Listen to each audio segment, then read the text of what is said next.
Buenos días de nuevo, bienvenidos y bienvenidas a la jornada Retos normativos del sector en el ciclo integral del saneamiento de las aguas residuales. Abre esta jornada Rogelio Cuairán, director general de Feria Zaragoza.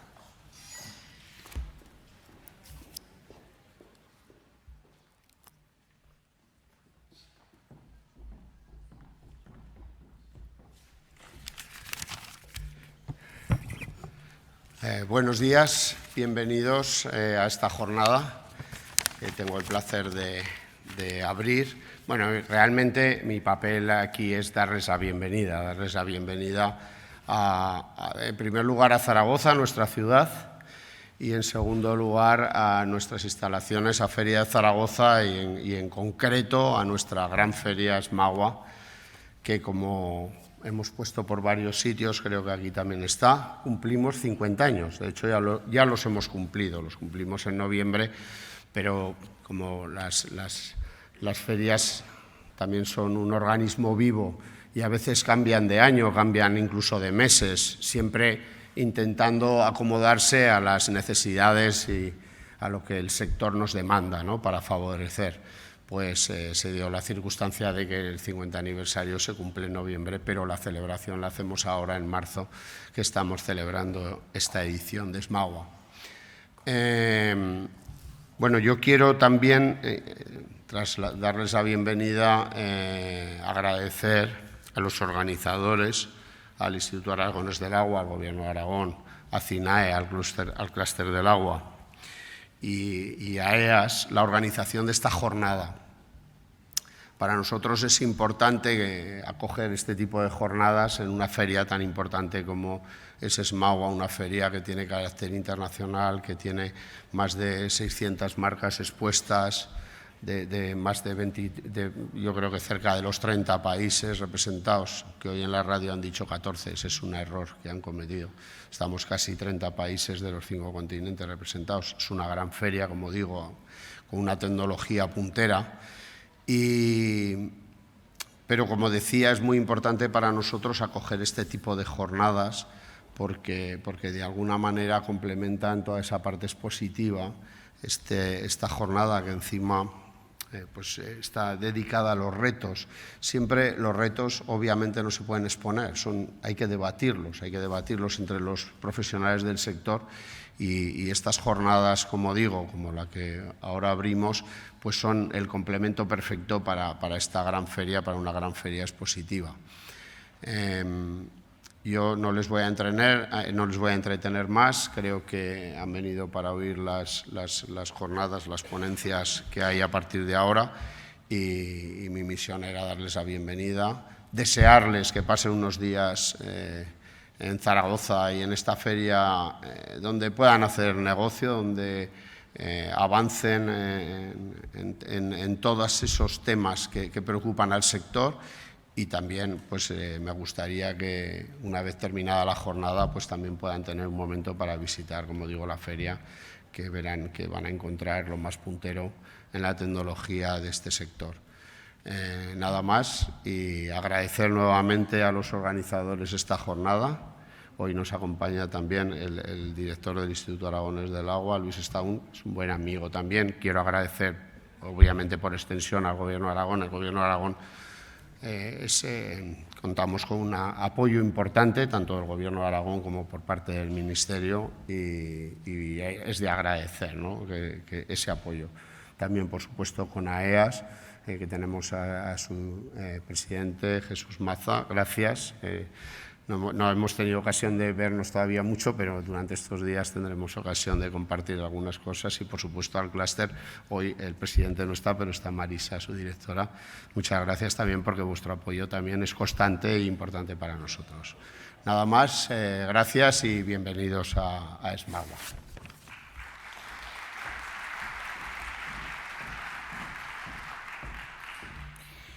Y a continuación tomarán la palabra aquellas entidades que han hecho posible esta jornada junto al Instituto Aragonés del Agua. En primer lugar, llamamos a Marisa Fernández, gerente de CINAE.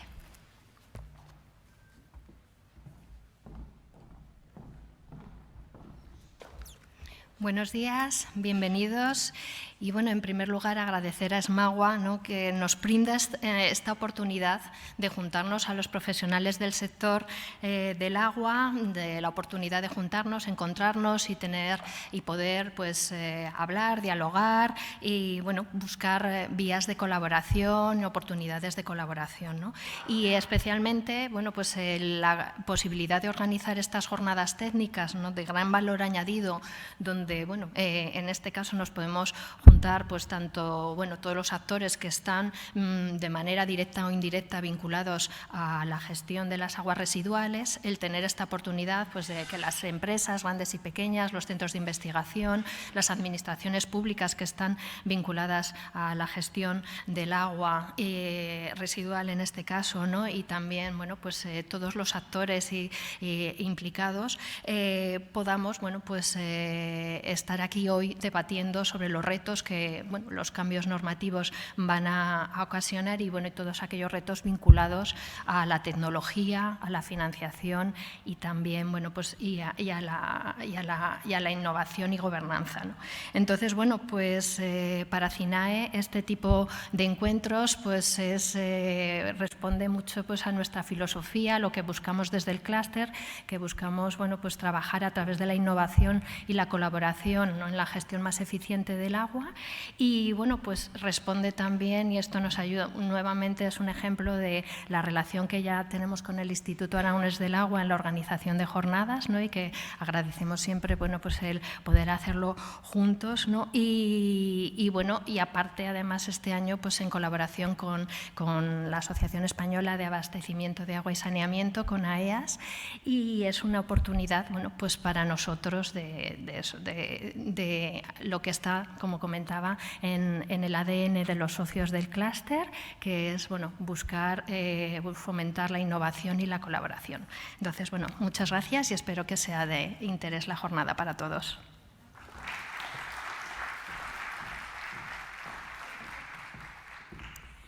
Gracias, Marisa Fernández. El siguiente en tomar la palabra en este caso será Jesús Maza, presidente de AGA-AEAS.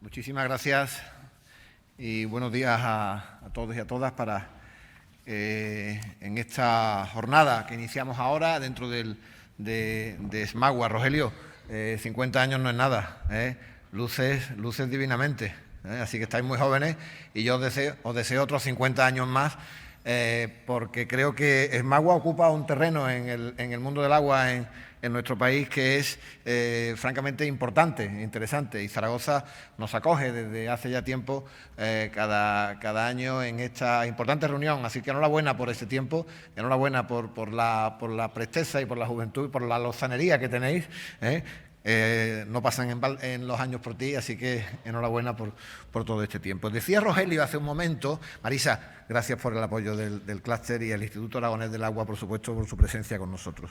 Pero decía Rogelio hace un momento que estamos en un momento de retos. Y desde luego, esto que viene encima de lo que vamos a hablar esta mañana sí que es un reto. Es un reto importantísimo, porque lo que se nos viene encima, lo que se nos está viniendo encima con la transposición de la normativa de aguas residuales, creo que es un reto que todo el sector está preocupado, y de ahí creo que la importante afluencia a esta jornada de esta mañana, en la cual vamos a analizar, yo creo que se va a hacer un barrido por toda la normativa que nos afecta, pero yo querría dejar encima de la mesa algunas de las reivindicaciones, algunas de las cuestiones que el sector como tal reclama. Partiendo de la base de que, y ahí saludo por aquí a Javier Sánchez, que lo he visto hace un momento y le he dado un abrazo, me lo quiero llevar a mi casa conmigo porque es el que maneja todos los fondos de los PERTE en España y se mata la gente por saludarlo. Pero Javier, encontramos en el Ministerio en este momento una interlocución muy razonable, muy buena, muy importante y la sensibilidad hacia las demandas de los operadores, que es importante que la tengamos. ¿Cuáles son ahora mismo en este sentido las demandas? La transposición de la normativa de aguas residuales va a generar unas necesidades financieras importantes. Va a haber que invertir porque evidentemente trae como consecuencia, trae como novedades desde la neutralidad energética, los tratamientos cuaternarios, la RAP, una cantidad de cosas que nos va a obligar a invertir y nos va a obligar a volver a replantearnos en el sector nuestra posición financiera, que como todos ustedes saben es una posición débil. Estas necesidades financieras habrá que financiarla o vía subvenciones, o vía impuestos, o vía tarifas.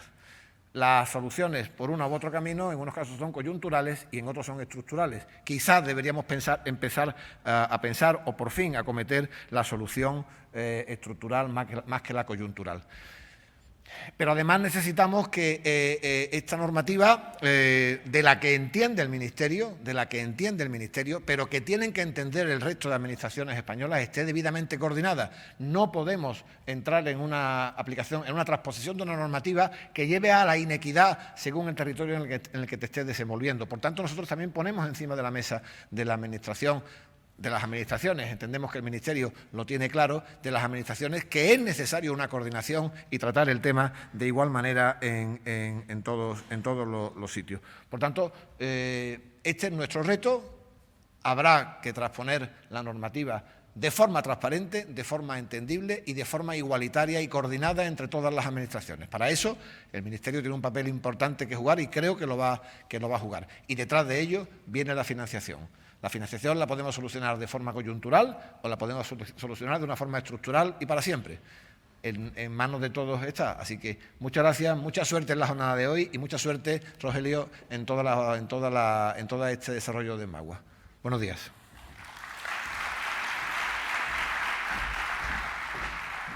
Y ahora sí, comenzamos con el contenido de esta jornada. Hablaremos ahora de la nueva Directiva de Tratamiento de las Aguas Residuales Urbanas. Para conocer los retos a los que se enfrenta España en la transposición y también en la implementación, recibimos a la jefa de Área de Saneamiento y Depuración en la Subdirección de Planificación Hidrológica de la Dirección General del Agua. En representación del Ministerio para la Transición Ecológica y el Reto Demográfico, toma ahora la palabra Irene Morante.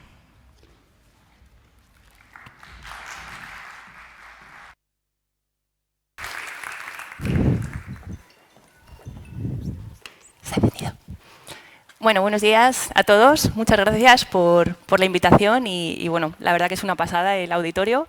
Veo muchas caras conocidas y amigas, con lo cual es un gusto estar aquí. Y muchas gracias a todos por su interés. Muy interesantes las palabras de Rogelio, de la presidenta del clúster aragonés y de Jesús, ¿no?, que ya nos ha informado de algunos de los retos que tenemos por delante respecto a esta interesante nueva directiva. Bueno, voy a hacer un repaso rápido, voy a intentar no enrollarme tanto como siempre, para tratar las novedades, ¿no?, que supone la Directiva 2024/3019 de tratamiento de las aguas residuales urbanas, que como saben es una refundición del texto del año 91. Voy a revisar brevemente... La directiva del año 91, no. La revisión que se hizo en el año 19. Trataremos a continuación las novedades del nuevo texto, los retos de la implementación y hablaré brevemente sobre cuál es el plan de transposición desde la Dirección General del Agua para adaptar nuestro marco normativo nacional a este nuevo texto europeo. Bueno, como saben, la Directiva de las Aguas Residuales Urbanas...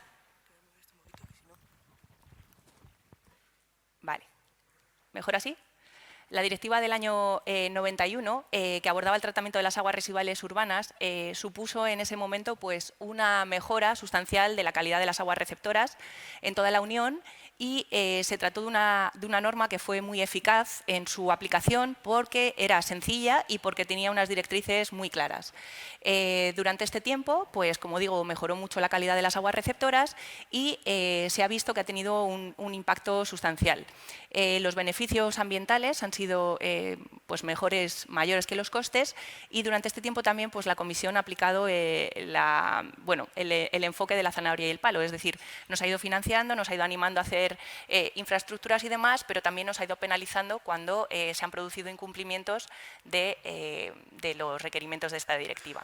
En el año 19, en el marco de la evaluación REFIT, pues, se evaluó el impacto que había tenido esta norma en el tratamiento de las aguas residuales en toda la Unión Europea y se vio que pues, había todavía un margen sustancial de mejora y que además había que adaptar esta norma del año 91 a pues, los objetivos del Pacto Verde Europeo, alinearlo mejor con todo lo que era la normativa ambiental actual y hacer una norma apta por el futuro. Entonces, a raíz de esta evaluación que se hizo en el año 2019, pues la Comisión Europea presentó en el año 22 una propuesta de revisión de la Directiva de Tratamiento de Aguas Residuales Urbanas que se fue trabajando en el marco del Consejo Europeo y del Parlamento y que ha dado como fruto una norma que se acaba de aprobar en el año 24.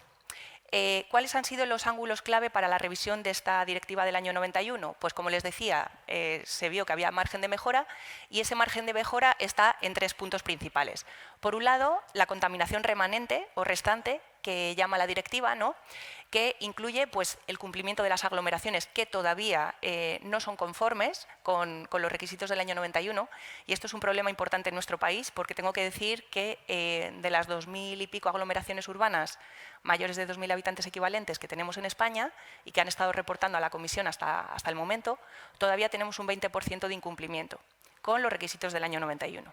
Además, había retos pendientes, se ve regular la transparencia, pero bueno, pequeñas aglomeraciones, menores de 2.000 habitantes equivalentes, que no estaban incluidos en el alcance de la directiva del año 91 y que también suponen una fuente importante de contaminación. Por otro lado, sistemas individuales, como pueden ser, por ejemplo, urbanizaciones o aglomeraciones dispersas que no están conectadas a sistemas tradicionales de colecta. Y luego también la escorrentía urbana y las aguas pluviales. Entonces, esta es la contaminación restante que tenemos que abordar con el nuevo texto.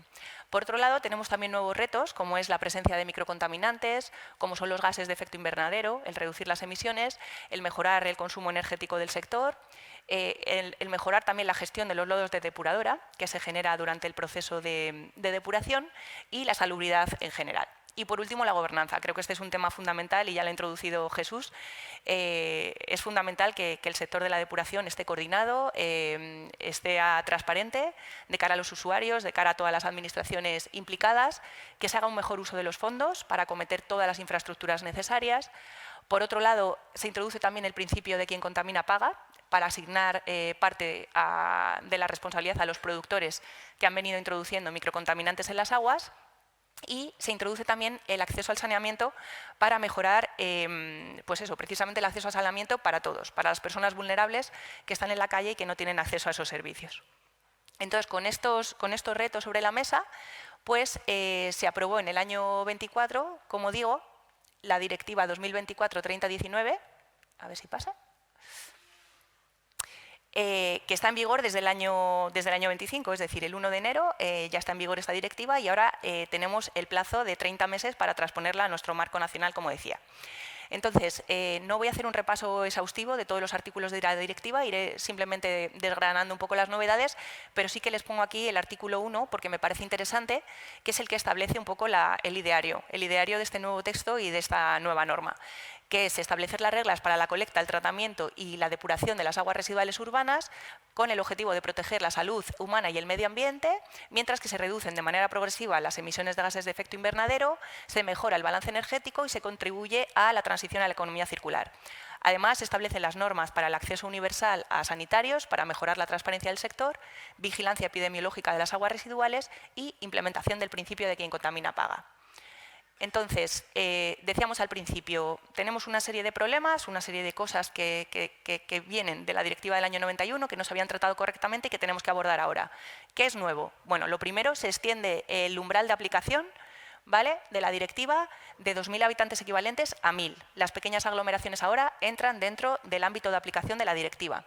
Además, se introduce como tratamiento obligatorio de todas las aguas residuales el secundario.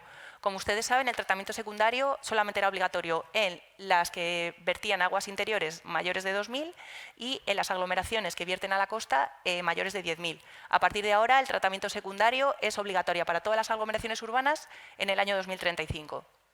Además, se establecen nuevos límites de emisión para los nutrientes, para el nitrógeno y el fósforo, bastante más estrictos de lo que teníamos en la directiva del año 91, y también se introduce un tratamiento cuaternario nuevo para eliminar los microcontaminantes en las aguas residuales urbanas que proceden del metabolismo humano, ¿vale?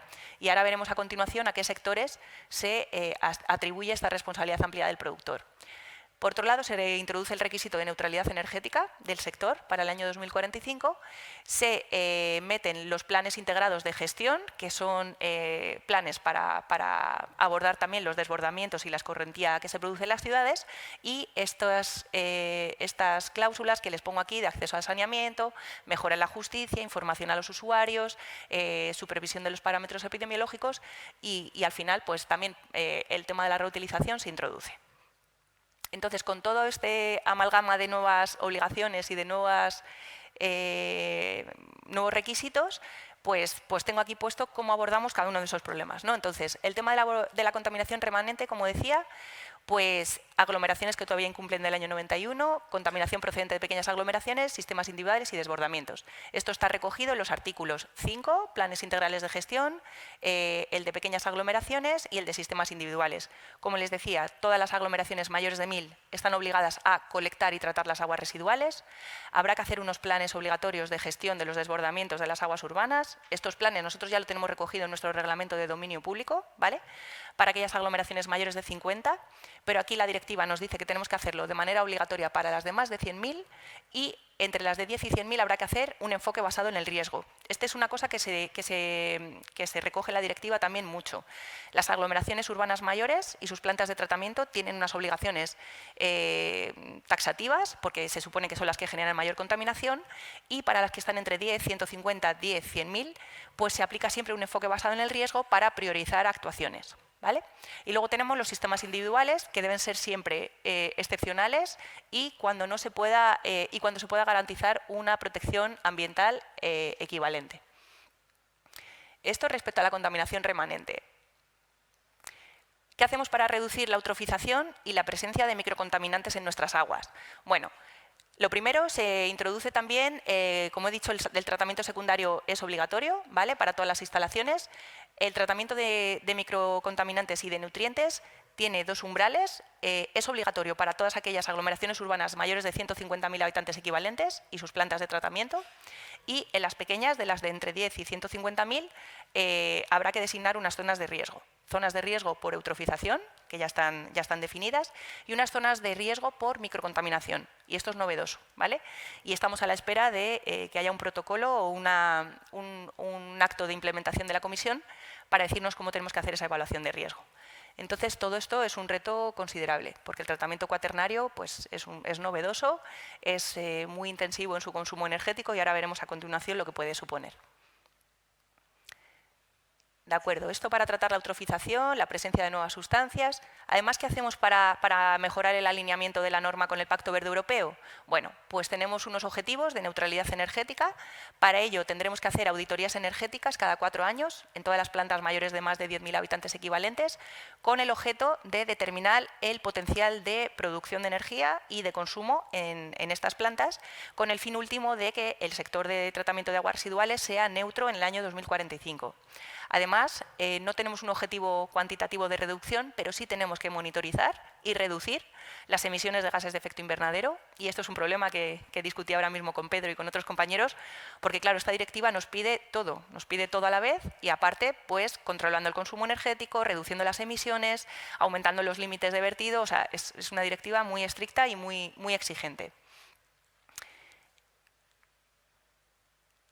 Vale, y respecto a la economía circular, pues he puesto aquí también, bueno, se marcan unas cláusulas para las aguas residuales no domésticas, que ya estaban recogidas, unos objetivos de recuperación de recursos, se marcarán probablemente objetivos indicativos numéricos de recuperación de fósforo, tanto en el agua residual como en los fangos, y, bueno, no se sabe si también se marcarán objetivos para el nitrógeno.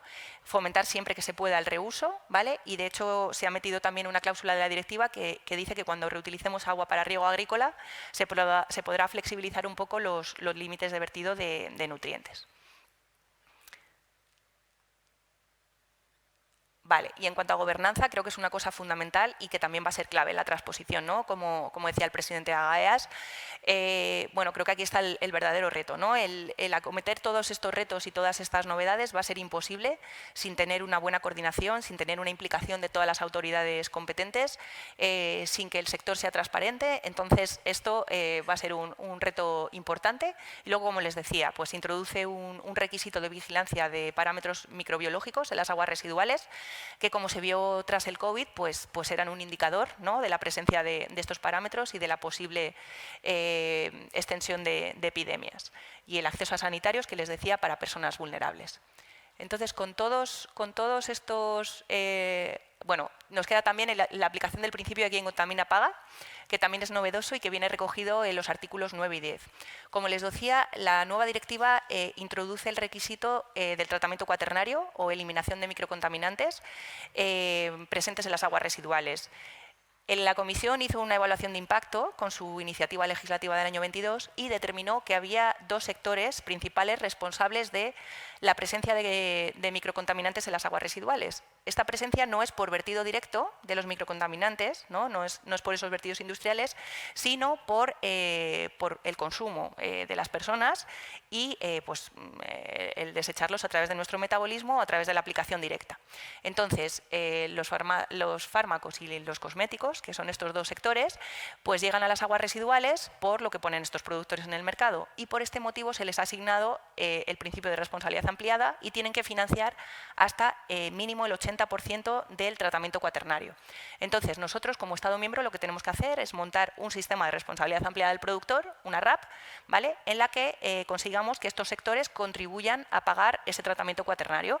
Para ello, bueno, pues habrá unas reglas establecidas por la Comisión, de manera que haya una aplicación armonizada y estos sistemas de responsabilidad ampliada pues tendrán que determinar las contribuciones que hace cada productor a ese tratamiento. Habrá posibilidades de exonerar ciertas sustancias por su biodegradabilidad o por su cantidad, porque dependerá de la cantidad que se ponga en el mercado y con esto pues tenemos que financiar esos tratamientos. De acuerdo, aquí les he puesto los cronogramas de cumplimiento de los principales artículos de la directiva. Como ven, los plazos son muy ajustados y bueno, tenemos que empezar prácticamente ya a planificar las inversiones y a planificar todas las medidas para conseguir abordar todos estos retos que a la vez, que son todos a la vez, por otro lado, ¿no? Entonces, respecto a la colecta y el tratamiento secundario, como ven, en el 31 de diciembre del 2035, todas las aglomeraciones de más de 1000 habitantes equivalentes lo tienen que tener. Tratamiento terciario, las de 150.000, en el 33 tienen que empezar y en el 39 lo tienen que tener todas implementado. El tratamiento cuaternario, lo mismo. Empezamos con las grandes el 31 de diciembre del año 33 y tendremos que ir hasta el 2045. Perdón. Y el tratamiento cuaternario esos plazos y la neutralidad energética en el 45, como decía. Voy a ir un poco rápido porque es muy amplio. Estos son los actos delegados que tiene que hacer la Comisión Europea. Hay 14 actos delegados que tratan muchísimos aspectos y que tendrán que pues dar directrices o armonización para diseñar los sistemas individuales, para evaluar los planes integrados, para establecer los sistemas de la RAP en España y en otros Estados miembros, para ver cuáles son las tasas de recuperación de fósforo, para ver cómo se hace el monitoring de sustancias como PFAS, microplásticos, microcontaminantes, emisiones de gases de efecto invernadero. Todo esto se aumenta, los requisitos de seguimiento en las depuradoras. Esto también es un reto enorme, ¿vale? Hasta ahora pues monitorizábamos la DBO, la DQO, los sólidos en suspensión, nitrógeno y fósforo y otros parámetros y venía nuestra autorización de vertido, pero imaginen lo que supone la monitorización de todos estos parámetros también en todas las depuradoras. Luego, requisitos del reporting y también actos de implementación para el balance energético nacional. ¿Cuáles van a ser las acciones clave para los Estados miembros? Pues las tienen aquí, ¿vale? Y tenemos que empezar ya. El primer reto para nosotros es la transposición, como digo, de esta directiva a nuestro marco normativo nacional, que hemos empezado ya desde el Ministerio, desde la Dirección General del Agua y que tenemos que acometer antes del 31 de junio del año 27. En el año 28, además, tendremos que entregar nuestro Programa Nacional de Ejecución a la Comisión, donde se incluya todas las inversiones y todas las acciones que tenemos que tomar para acometer estos retos y aparte tendremos que tener la EPR in place. O sea, esto es la RAP montada el 1 de enero del 28. ¿vale? En el 30, la lista de áreas con riesgo de microcontaminación. En el 33, como les decía, los planes de gestión integrada y el inicio del tratamiento terciario y cuaternario en las plantas grandes. Y todo esto en poquitos años, como ven. Entonces, aquí he resumido en esta transparencia nuestra lista de acciones clave, ¿vale? Empezando, como decía, por la transposición, actualización de zonas sensibles. Entonces, aquí tienen un poco la lista de tareas que tenemos que abordar como autoridades competentes y como bueno, la lista de tareas no es pequeña. Luego compartiremos la transparencia. ¿Cuáles son los retos que vemos nosotros desde la Dirección General del Agua para abordar la implementación de esta norma? Esta norma tiene que tener una transposición, una implementación en paralelo, porque tenemos 3 años para hacer la transposición, pero es que en el año 27 tenemos que empezar a cumplir algunos de los requisitos que nos marca. Entonces, lo que vemos es que tiene unos horizontes temporales muy exigentes, se aumenta de 2.000 y pico que decíamos aglomeraciones urbanas a más de 3.500 que puede haber en nuestro país, mayores de 1.000, con lo que esto conlleva. Todas ellas deberán implantar los colectores y el tratamiento secundario. Hemos visto, por lo que estamos estudiando en conjunto con el CEDES, que unas 481 aglomeraciones urbanas a mayores, quiero decir de entre 1.000 y 2.000, no tienen tratamiento secundario, y a estas añaden las que todavía desde el año 91 no lo tienen, ¿vale? Tenemos otras 400 y pico, mayores de 2.000, que siguen incumpliendo la directiva del año 91. Entonces, todo esto que estoy diciendo son retos a mayores de lo que tenemos todavía pendiente de cumplir del año 91, que, como les decía, es un 20% de no conformidades. Entonces, creo que esto tiene que un poco abrirnos los ojos y marcar las prioridades de los próximos años y de los próximos ciclos de planificación, porque tenemos mucha tarea por delante. Las aglomeraciones costeras de entre 2.000 y 10.000 tienen que tener tratamiento secundario y hemos identificado 23 que todavía no lo tienen en España. Los planes de gestión obligatorios, que como les decía serán unas 127 aglomeraciones. Ya tenemos identificadas estas aglomeraciones en base al reglamento de dominio público, mayores de 50. Aquí nos lo piden solamente para las de 127, con lo cual esto en principio lo tendríamos cubierto. Las EDARES de más de 150.000 tendrán que aplicar requisitos más estrictos de eliminación de nutrientes y eliminación de microcontaminantes, 95 casos según el Q 2023, el último reporte a la Comisión. Tratamiento cuaternario para aquellas que estén en zonas de riesgo, y les pongo aquí el peor escenario, es decir, 690, suponiendo que todas las aglomeraciones urbanas virtieran a zonas de riesgo. Y seguimos con los retos.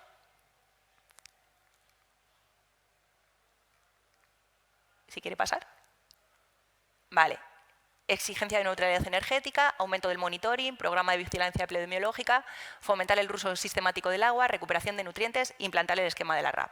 Bueno, como ven, los retos no son pocos. ¿Qué es lo primero que tenemos que hacer nosotros para implementar esta directiva? Elaborar el Programa Nacional de Ejecución, como les decía, tareas relacionadas con el tratamiento cuaternario, trabajos relacionados con la neutralidad energética y nuevos requisitos de reporting. En cuanto al Programa Nacional de Ejecución, como les decía, lo exige el artículo 23 de la directiva, y lo que dice es que nosotros, como Estado miembro, tenemos que elaborar un programa que recoja un diagnóstico actual de nuestra situación en cuanto al cumplimiento de los artículos 3 a 8, colectores, sistemas individuales, planes integrados, tratamiento secundario, terciario y cuaternario. Una vez que veamos cómo estamos, tenemos que ver a dónde tenemos que llegar, tenemos que ver las medidas que tenemos que acometer, tenemos que ver quiénes son las autoridades competentes y tenemos que ver qué financiación necesitamos. Esto va a ser imprescindible elaborarlo de una manera consensuada y una manera exhaustiva, porque va a ser la clave también para solicitar los fondos a la Unión Europea. Lógicamente, para solicitar estos fondos de la Unión tendremos que enviar el Programa Nacional de Ejecución. ¿De acuerdo? Este se tendrá que enviar, como decía, el 1 de enero del 28 y habrá que revisarlo cada 6 años, un poco siguiendo los ciclos de planificación, ¿vale? Para hacer el Programa Nacional de Ejecución, como decía, lo primero es un diagnóstico de estado, lo segundo, cálculo de los costes asociados a los nuevos requerimientos y una planificación de las medidas, que tendrá que ir recogido obligatoriamente en los planes hidrológicos de cuarto ciclo. Voy a tener que ir muy rápido, pero no quería dejar de enseñarles el cálculo de los costes asociados, aunque esto es un trabajo que hemos hecho en colaboración con nuestros compañeros del CEDES. Carlos López va a presentar a continuación y en su página está este estudio. Pero sí que quería un poco que vieran los órdenes de magnitud de lo que nosotros estamos calculando, de lo que supondrán los nuevos requisitos. El tratamiento secundario nosotros lo hemos dividido en dos, ¿vale? Para las aglomeraciones de entre 1.000 y 2.000 y para las costeras de entre 2.000 y 10.000. Para que se hagan una idea, el total de la actualización del tratamiento secundario, a mayores de lo que ya tenemos que hacer del año 91, ¿vale? Serían unos 1.100 millones de euros, ¿de acuerdo? Luego podemos pasar la presentación para que tengan el detalle de los números. En el tratamiento terciario estamos todavía en estudio, el CEDES lo está estudiando de forma muy concienzuda, porque lo está estudiando en conjunción con la neutralidad energética y es muy complejo, porque cada caso es particular. Pero bueno, para que se hagan una idea, el coste total que ha estimado la Comisión para la actualización del tratamiento de eliminación de nutrientes son unos 15.000 millones, ¿vale? Todo esto suponiendo un periodo de inversión de 20 años, de ahora que empecemos al año 2045. Entonces, si quieren hacer los costes anualizados, lo único que tenemos que hacer es dividir esta cifra por 20, ¿vale? Estas cifras recogen el CAPEX y el OPEX, la inversión y la operación y el mantenimiento, ¿vale? Es importante que consideremos eso, porque no es solamente la inversión inicial, es que estas depuradoras hay que operarlas durante 20 años, tienen un coste de neutralidad energética, de reactivos, de operadores y demás, ¿de acuerdo? Y el tratamiento cuaternario, que es una cosa también un poco polémica y que estoy intentando explicar en las últimas presentaciones, porque claro, lógicamente los productores del sector farmacéutico y cosmético van a tener que financiar el 80% de estos costes del tratamiento cuaternario a través de la RAP. Entonces, la evaluación de impacto de la Comisión decía que el tratamiento cuaternario iba a ser en España en torno a unos 162 millones de euros al año, ¿vale? Nosotros hemos estimado que va a ser un poquito más. Si decimos las edades grandes, que lo tienen que implantar de manera obligatoria, son 95, como decíamos, y el coste puede estar en torno a los 2.900 millones en 20 años. Mientras que las pequeñas, en el peor de los casos, es decir, que todas las de entre 10 y 150.000 lo tuvieran que implementar, serían 690 aglomeraciones y supondría un coste de 5.200 millones. Utilizando el criterio de la Comisión, que dice que aproximadamente el 70% de las medianas lo tendrían que implementar, basándonos en el criterio de que vertimos a ríos o a aguas receptoras con un ratio de dilución inferior a 10, sería aproximadamente el 70, es decir, unas 480 aglomeraciones. Esto supondría 6.600 millones, que si dividimos entre 20 años, dan un coste anualizado de unos 300 y pico millones. 300 y pico millones, el 80% lo van a tener que financiar el sector cosmético y farmacéutico, ¿vale? Con lo que esto supone. ¿El resto cómo lo financiaremos? Pues, como decía Jesús, se van a incrementar las tasas a los usuarios, se va a hacer a través de subvenciones, en fin, son cosas que están por determinar. Vale, aquí tiene una tabla comparativa entre lo que ha supuesto la Comisión, ¿vale?, en su evaluación de impacto, que supondrían todos estos nuevos requisitos para España y los nuestros. Tengo que decir que aquí solamente está el tratamiento secundario, terciario y cuaternario. Habría que sumar costes de eficiencia energética, costes del fomento del reuso, costes de valorización de lodos, costes del tratamiento de los desbordamientos y la escorrentía urbana. Entonces, bueno, esto es... Ah, y por supuesto costes de colectores, ¿vale? Aquí no está costeado el artículo 3, que puede suponer prácticamente lo mismo que el tratamiento secundario. Entonces, si la Comisión decía que tendremos unos 20.000 millones de inversión, nosotros hemos estimado que serán al menos unos 25.000.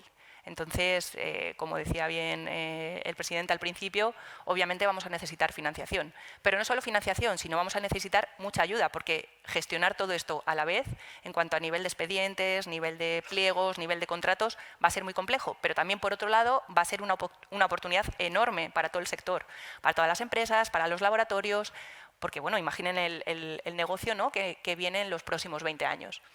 En cuanto al tratamiento cuaternario, no me voy a extender.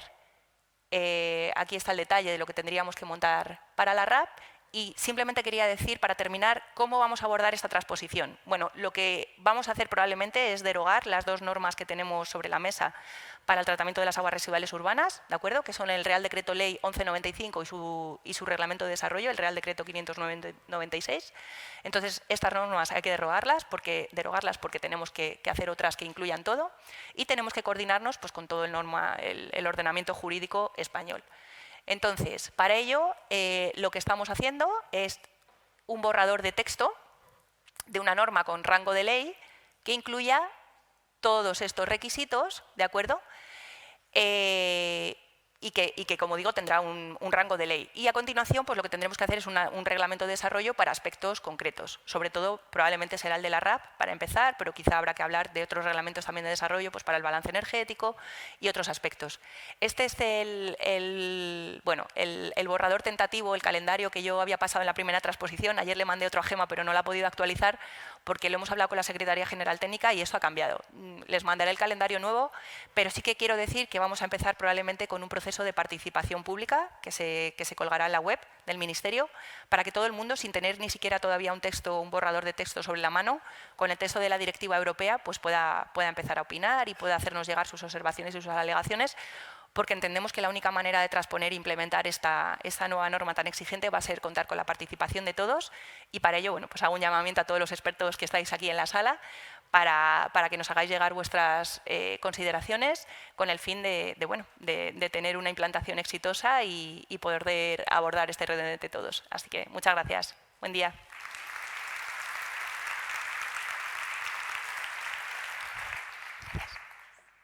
Y en este caso vamos a hablar de pequeñas poblaciones donde el tratamiento de las aguas también es fundamental. Así que llamamos para tratar este tema a que nos acompañe en el escenario a Fernando López, jefe de área de explotación del Instituto Aragonés del Agua.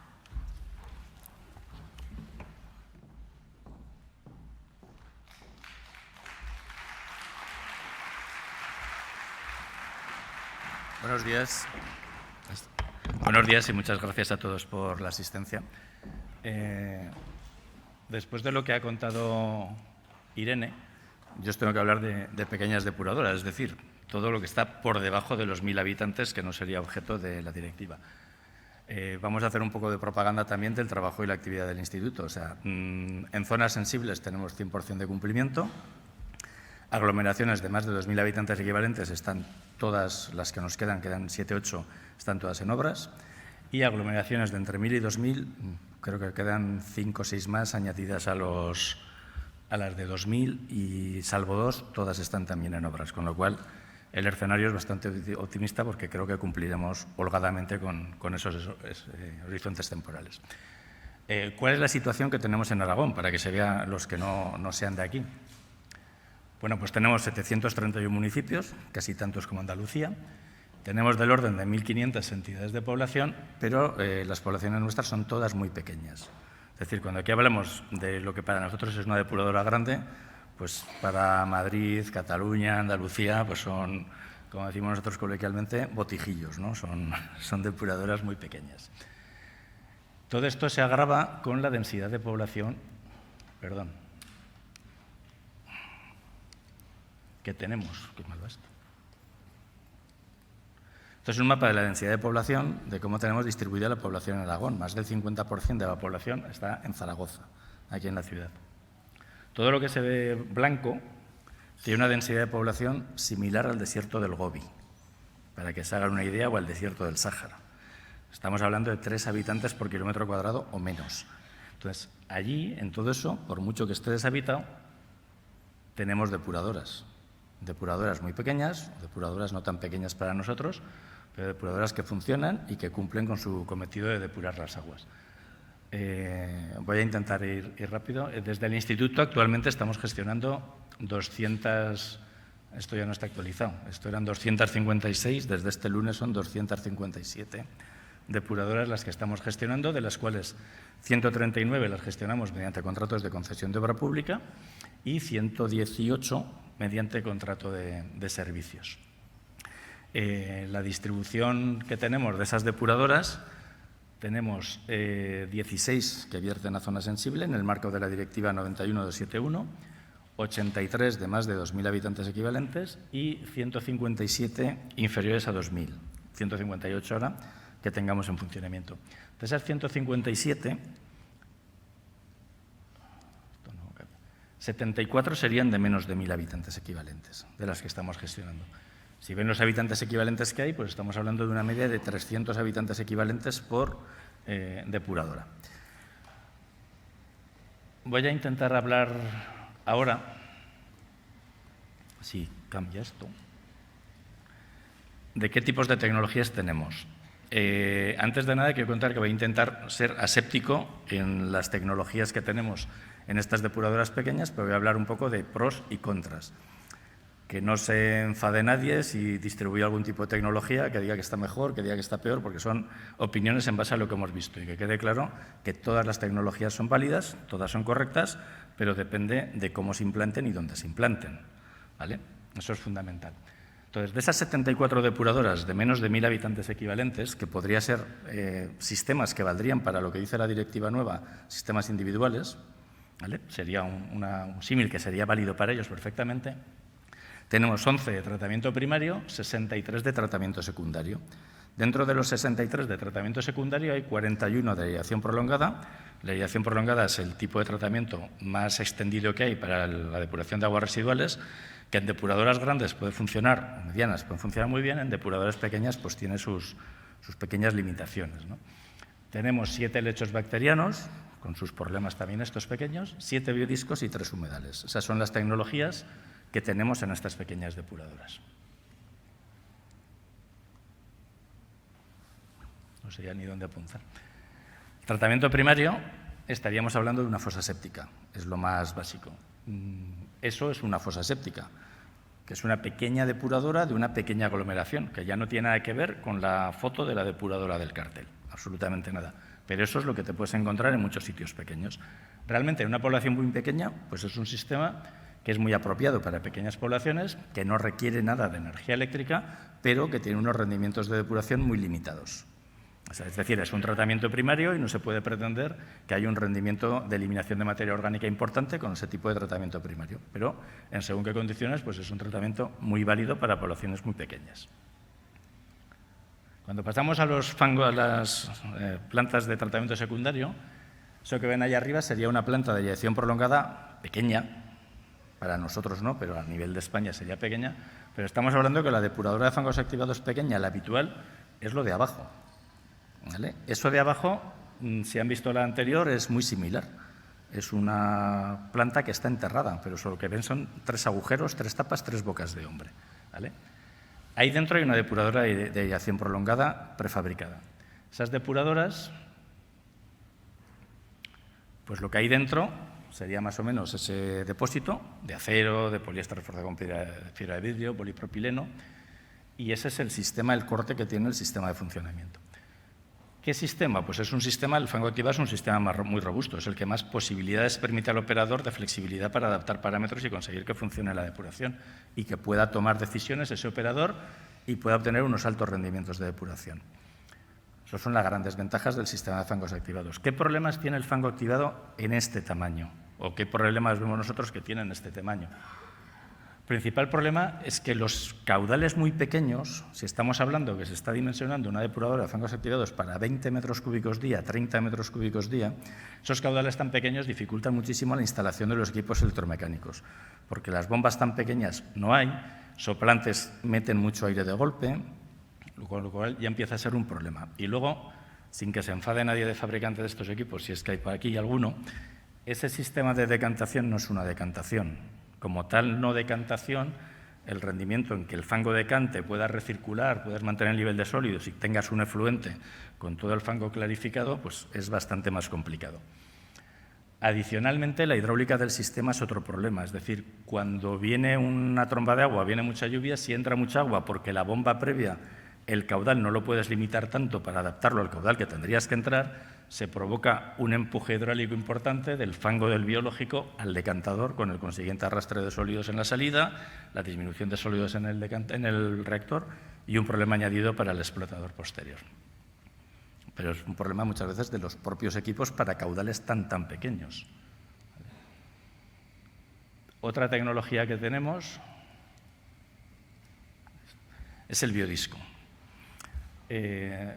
El biodisco tiene unos rendimientos de depuración muy similares al fango activo o iguales, salvo si estamos hablando que hay que eliminar nitrógeno. En el momento que haya que eliminar nitrógeno, el biodisco ya no nos va a permitir eliminar nitrógeno. Nitrificaremos, pero no desnitrificaremos. Con lo cual, si hay un requerimiento de nitrógeno en el vertido, el biodisco es una tecnología que, por hoy, tal y como está ese biodisco, no cumpliría con el rendimiento en eliminación de nitrógeno. Se adapta muy bien a las cargas contaminantes. Así como el fango activo tenía ese problema del arrastre y empuje hidráulico, el biodisco, al estar todo el soporte, el biofilm, pegado al disco, es más robusto y es más resistente frente a empujes hidráulicos que tengamos. Ese biofilm, cuando se desprende del biodisco, pesa bastante más que el flóculo del fango activo y es más fácilmente decantable. Con lo cual, aunque haya un decantador pequeño o estático, va a decantar mejor que el fango activo. Y tiene menos consumo eléctrico que el sistema de fangos activados. Por eso hablaríamos dentro de las ventajas. ¿Qué inconveniente tiene? Pues ya solo viendo esta diapositiva se ve claramente que la complejidad de la obra es mucho mayor en esto que lo que es hacer una excavación, meter un equipo prefabricado y conectarlo. La complejidad de obra es bastante mayor. Todo tiene pros y contras. Es lo que os decía antes, no es que todos valgan o todos no valgan. Todos son pros y contras y hay que buscar qué es lo que se instala. Y luego llegamos a los humedales, ¿vale? Esto es un humedal, en concreto esta foto es de un humedal más grande de 1.000 habitantes equivalentes, 1.600, pero bueno, sirve exactamente igual. ¿Qué ventajas tiene? Pues evidentemente se integra muy bien con el medio. Cuando está así, está muy bien integrado con el medio. Tiene una tecnología que en teoría no necesita energía eléctrica, y lo he puesto entre comillas porque el que no necesita energía eléctrica no es cierto del todo. O sea, en estos sistemas es muy importante que haya un buen reparto del agua dentro de los lechos, de cada laguna o de cada humedal. Ese reparto del agua muchas veces es necesario que tenga que haber un sistema de bombeo previo para que el reparto del agua sea bueno y se distribuya por todos los sitios si es de flujo vertical. En el caso que no sea así, que sea de flujo horizontal, que entra por un sitio y sale por otro, pues al final desaprovechas mucha superficie del lecho. O sea, el sistema de flujo vertical funciona con un reparto bueno de bombeo. O que puedas tener terrazas y puedes hacer volcadores y el volcador hidráulicamente vuelque y reparta como si fuera un bombeo, como algunas instalaciones que vimos en Francia, en el Pirineo. ¿Qué inconveniente tiene? Ya se ve a simple vista que necesita muchísimo terreno. O sea, necesitas una superficie de terreno muy grande comparada con cualquiera de las otras depuradoras. Las otras eran mucho más pequeñitos en la superficie y la superficie es mucho mayor.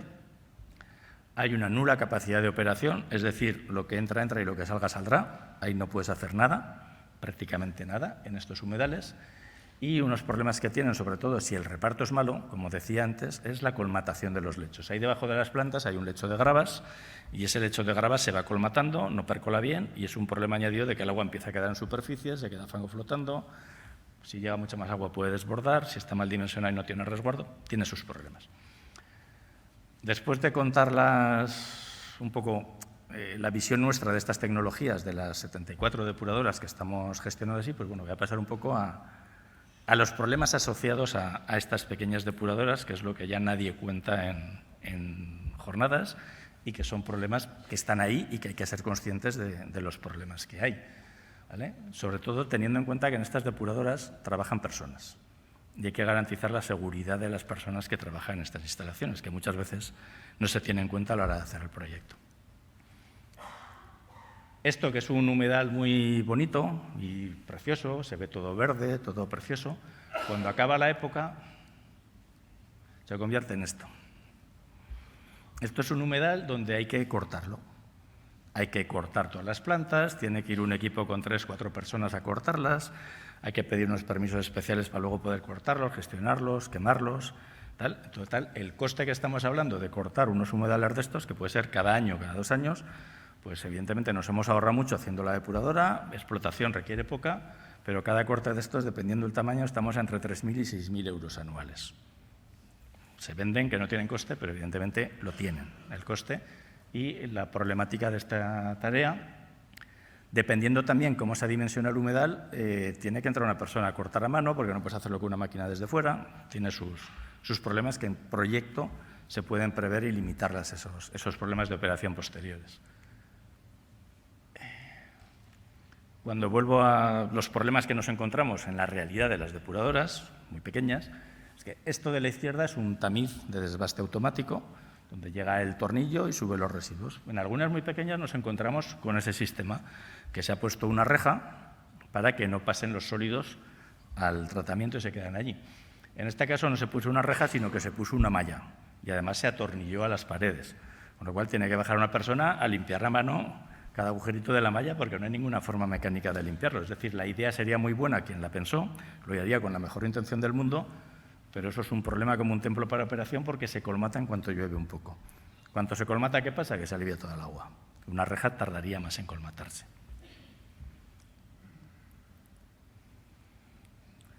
Esta es otra instalación que viene del proyecto de la problemática. Es una depuradora de fangos activados que tenía que enterrarse, según proyecto. Salió agua de hacer la excavación y se decidió ponerla en alto. Pues ya está, se pone en alto porque no se puede poner excavada. ¿Qué sucede al ponerla en alto? Que todas las bocas de hombre que tiene el módulo prefabricado, el de poliéster que hemos visto antes negro o el de polipropileno, se quedan encima de ese cúmulo de arena. Hay que subir allí para poder coger una muestra, para poder ver cómo está el fango activo, para poder analizar posteriormente el agua tratada. Se hace la escalera y se hace la tierra, pero por ahí luego al final resbalas cuando bajas, y cuando bajas con garrafas o con muestras hay un riesgo de caída importante. Al igual que al ponerlo en alto se puso el tamiz más alto. En esa plataforma que no tiene barandilla ni tiene nada, tiene que haber una persona trabajando. Habrá que poner una barandilla para que esa persona no se caiga hacia detrás. Entonces son reflexiones y puestas en común para que si hay proyectistas también pues que lo puedan ver e intentar corregir que no sucedan estas cosas otra vez, insistiendo en lo mismo, en que trabajan personas y hay que evitar los accidentes. No son cabezonerías, sino intentar que no haya accidentes, ¿no? Este es otro ejemplo. Esto es un cuadro eléctrico de una estación de bombeo metido dentro de un cuadro de cloración de una piscina municipal. Y que además para trabajar en el cuadro eléctrico hay que trabajar desde esa escalera metálica para trabajar un cuadro eléctrico porque el trames está cubierto de garrafas de cloro de la piscina. Que si entras allí además se te mete un crío y no sabes si está en el pozo o no, o si se queda la puerta abierta, tienes otro problema. Si es una instalación de depuración, no puedes estar compartiendo una instalación municipal para poner un cuadro eléctrico de una instalación de depuración, si lo tiene que gestionar un tercero, ¿vale? Este cuadro debería estar fuera y que tuviera acceso desde fuera, no ahí dentro. Esto es otro riesgo evidente de que una caída del operario que tiene que limpiar el tornillo del pie desde ese pequeño murete, si resbala acá y le cae el pie en el tornillo, el pie se lo va a destrozar. Habrá que poner una protección si tiene que trabajar desde allí o que pueda bajar en condiciones a hacer su trabajo.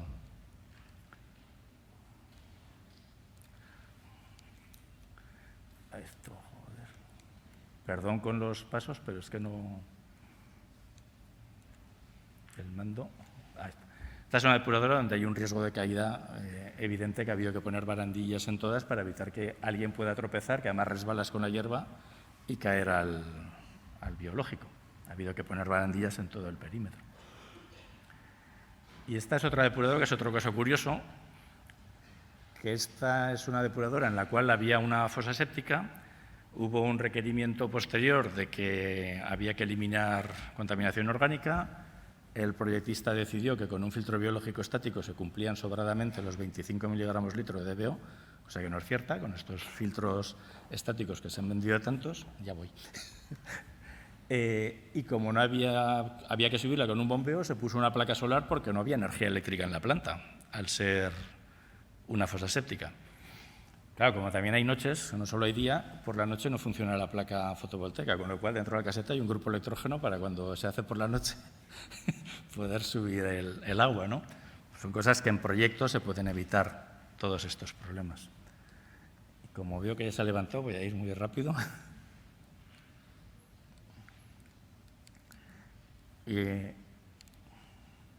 Entonces, ¿qué problemática tienen estas depuradoras? Estas depuradoras tan pequeñas tienen una problemática importante de que son instalaciones muy pequeñas y muy poco versátiles. No tienen mucha capacidad simplemente por el tamaño, por la hidráulica y por los equipos que hay en el mercado para que estos equipos o estas plantas puedan garantizar el mismo nivel, como dice la directiva, de cumplimiento y de calidad que la aglomeración urbana de 150.000 o 300.000 habitantes a la que puedan pertenecer el futuro sistema individual que cuente con esta tecnología. Tiene muchísima variación de carga estacional. Por lo menos lo que vemos nosotros aquí en los municipios o en los pueblos de aquí de Aragón es que hay pueblos muy pequeños que tienen una depuradora y cuando llega la semana de fiestas, que es la perversión del sistema, que es la carga equivalente de una aglomeración urbana, se define por la semana de mayor contaminación del año. Entonces, esa semana de fiestas podemos multiplicar por 90 la población equivalente a ese municipio, por 50. Entonces, un pueblecito de 14 habitantes, censados todo el año, puede haber 500 la semana de fiestas. Es el ejemplo a que una depuradora de Madrid de 3 millones de habitantes equivalentes, una semana tuviera 150 millones de habitantes equivalentes. Evidentemente, esa depuradora no cumpliría, no funcionaría y tendría muchos problemas. Son problemas asociados a estas variaciones de cargas tan fuertes que solo duran una semana. Hay muy escasa dedicación de personal para el mantenimiento de ellas porque, lógicamente, son depuradoras pequeñas y hay que buscar siempre el coste de operación que sea razonable, con lo cual todo eso va en detrimento del poder disponer del personal necesario para funcionar. Tiene mucho nivel de exigencia, porque a todos los efectos es una instalación más, es una autorización de vertido más y hay un cumplimiento más de autorización de vertido y de trámites administrativos. Tenemos problemas en muchas de ellas para tomar muestras. Con un tomamuestras muchas veces es imposible poder meter un tomamuestras y que succione. Y en algunos casos, para poder tomar una muestra de agua tratada, tiene que haber alguien vertiendo, si no, no hay agua. Y luego hay que dar explicaciones de por qué no hay agua o por qué no hay muestra. Pues porque no había agua y hemos ido varias veces. Y es muy difícil registrar los caudales. Caudales tan pequeños, hay sistemas de caudalímetros que es muy difícil de registrarlos, con lo cual en algunos casos no queda más remedio que estimarlos porque los caudalímetros dan desviaciones brutales. Y ya para acabar, si pasa, unas reflexiones. Entiendo que las depuradoras habría que intentar hacer una planificación adecuada, es decir, definir un poco qué mínimos son los obligatorios que tienen que cumplir estas depuradoras tan pequeñas, teniendo en cuenta qué es lo que son y a qué dan servicio. Y habría que ver, antes de decidir qué tecnología pones, pues qué necesidades tiene y qué entorno hay. Pues muchas veces el entorno también condiciona qué tipo de tecnología tienes que tener, por muy grande o muy pequeña que sea la aglomeración. Le he hablado para la elección de tecnología.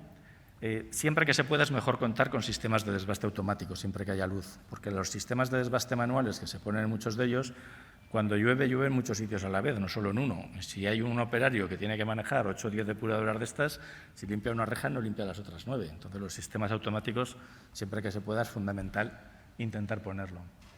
Hay que garantizar el acceso a las instalaciones. En algunos casos, algunas instalaciones de estas, el acceso es muy difícil para un vehículo y sobre todo si tiene que acceder una ambulancia a sacar a un trabajador. Es muy complicado. Pero es que en algunos casos ha acabado la obra y el camino que se habilitó provisionalmente para hacer la obra pues ha revertido al propietario del campo y ahí se queda la depuradora en medio de la nada. A esa depuradora hay que llegar y no se puede, ¿vale? Insisto, hay que tener en cuenta cuando se proyectan estas depuradoras y cuando se construyen que en las depuradoras trabajan personas y hay que garantizar, así como en las depuradoras grandes se toman muchas medidas de seguridad, en estas también hay que tomarlas, también trabajan personas. Y un poco la planificación zonal, ya lo he contado, y racionalizar las exigencias administrativas, es decir, el nivel de exigencia administrativa que tienen estas depuradoras tan pequeñas es exactamente igual que el nivel de exigencia administrativa que tiene una depuradora de 1 millón de habitantes equivalentes. Y eso, de alguna forma, hay que racionalizarlo. Sí que es cierto que lo estamos gestionando nosotros por convenio con los ayuntamientos, pero si los propios ayuntamientos decidirán gestionarlo, tienen un secretario una tarde a la semana, compartido entre muchos ayuntamientos, y si tiene que tramitarlo el secretario, pues es realmente inviable que pueda tramitar todos el trámite administrativo y el seguimiento que llevan estas depuradoras. Y espero no haberme pasado mucho y gracias por la atención a todos.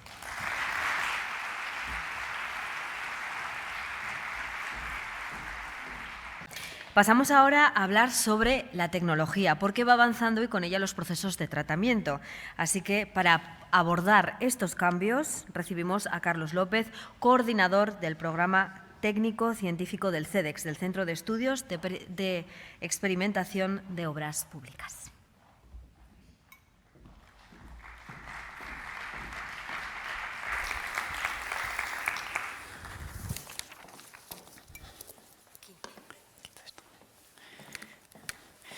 Muchas gracias a la organización por invitarnos al CEDEX. Es un placer estar aquí. Y bueno, comentar que la ponencia va a estar orientada a no solo a los procesos, sino también a las medidas en cuanto a los nuevos retos normativos. Vamos a hablar primero de los estudios de la directiva TARU que se están haciendo en el seno de AEAS. Hablaré de esto porque la mayoría de las conclusiones y de las reflexiones que se exponen aquí han sido debatidas y consensuadas en estos foros. Las características de estos estudios pues son el establecimiento de el objetivo es el establecimiento de unos únicos costes a nivel sectorial. La idea es establecer unas recomendaciones para abordar la selección de alternativas una vez que se terminen esos estudios de costes. Y está habiendo una respuesta muy adecuada por parte del sector, no solo desde AEAS, sino también desde AGAEAS, sino también otras instituciones que están participando. Se están evaluando las modificaciones más importantes en cuanto a pequeñas poblaciones, eliminación de nutrientes, neutralidad energética, recuperación de fósforo en lodos, eliminación de microcontaminantes y gestión de pluviales. Las 4 primeras se están evaluando en un grupo que se creó dentro de AGAEAS, ad hoc para estos temas, que es el grupo de costes de la directiva TARU. Están implicados en este grupo 35 técnicos de 18 instituciones, que hay universidades, operadores, empresas explotadoras, está muy bien cubierto el sector. Y yo, que tengo el honor de coordinar este grupo, desde aquí quiero agradecer enormemente a las personas implicadas.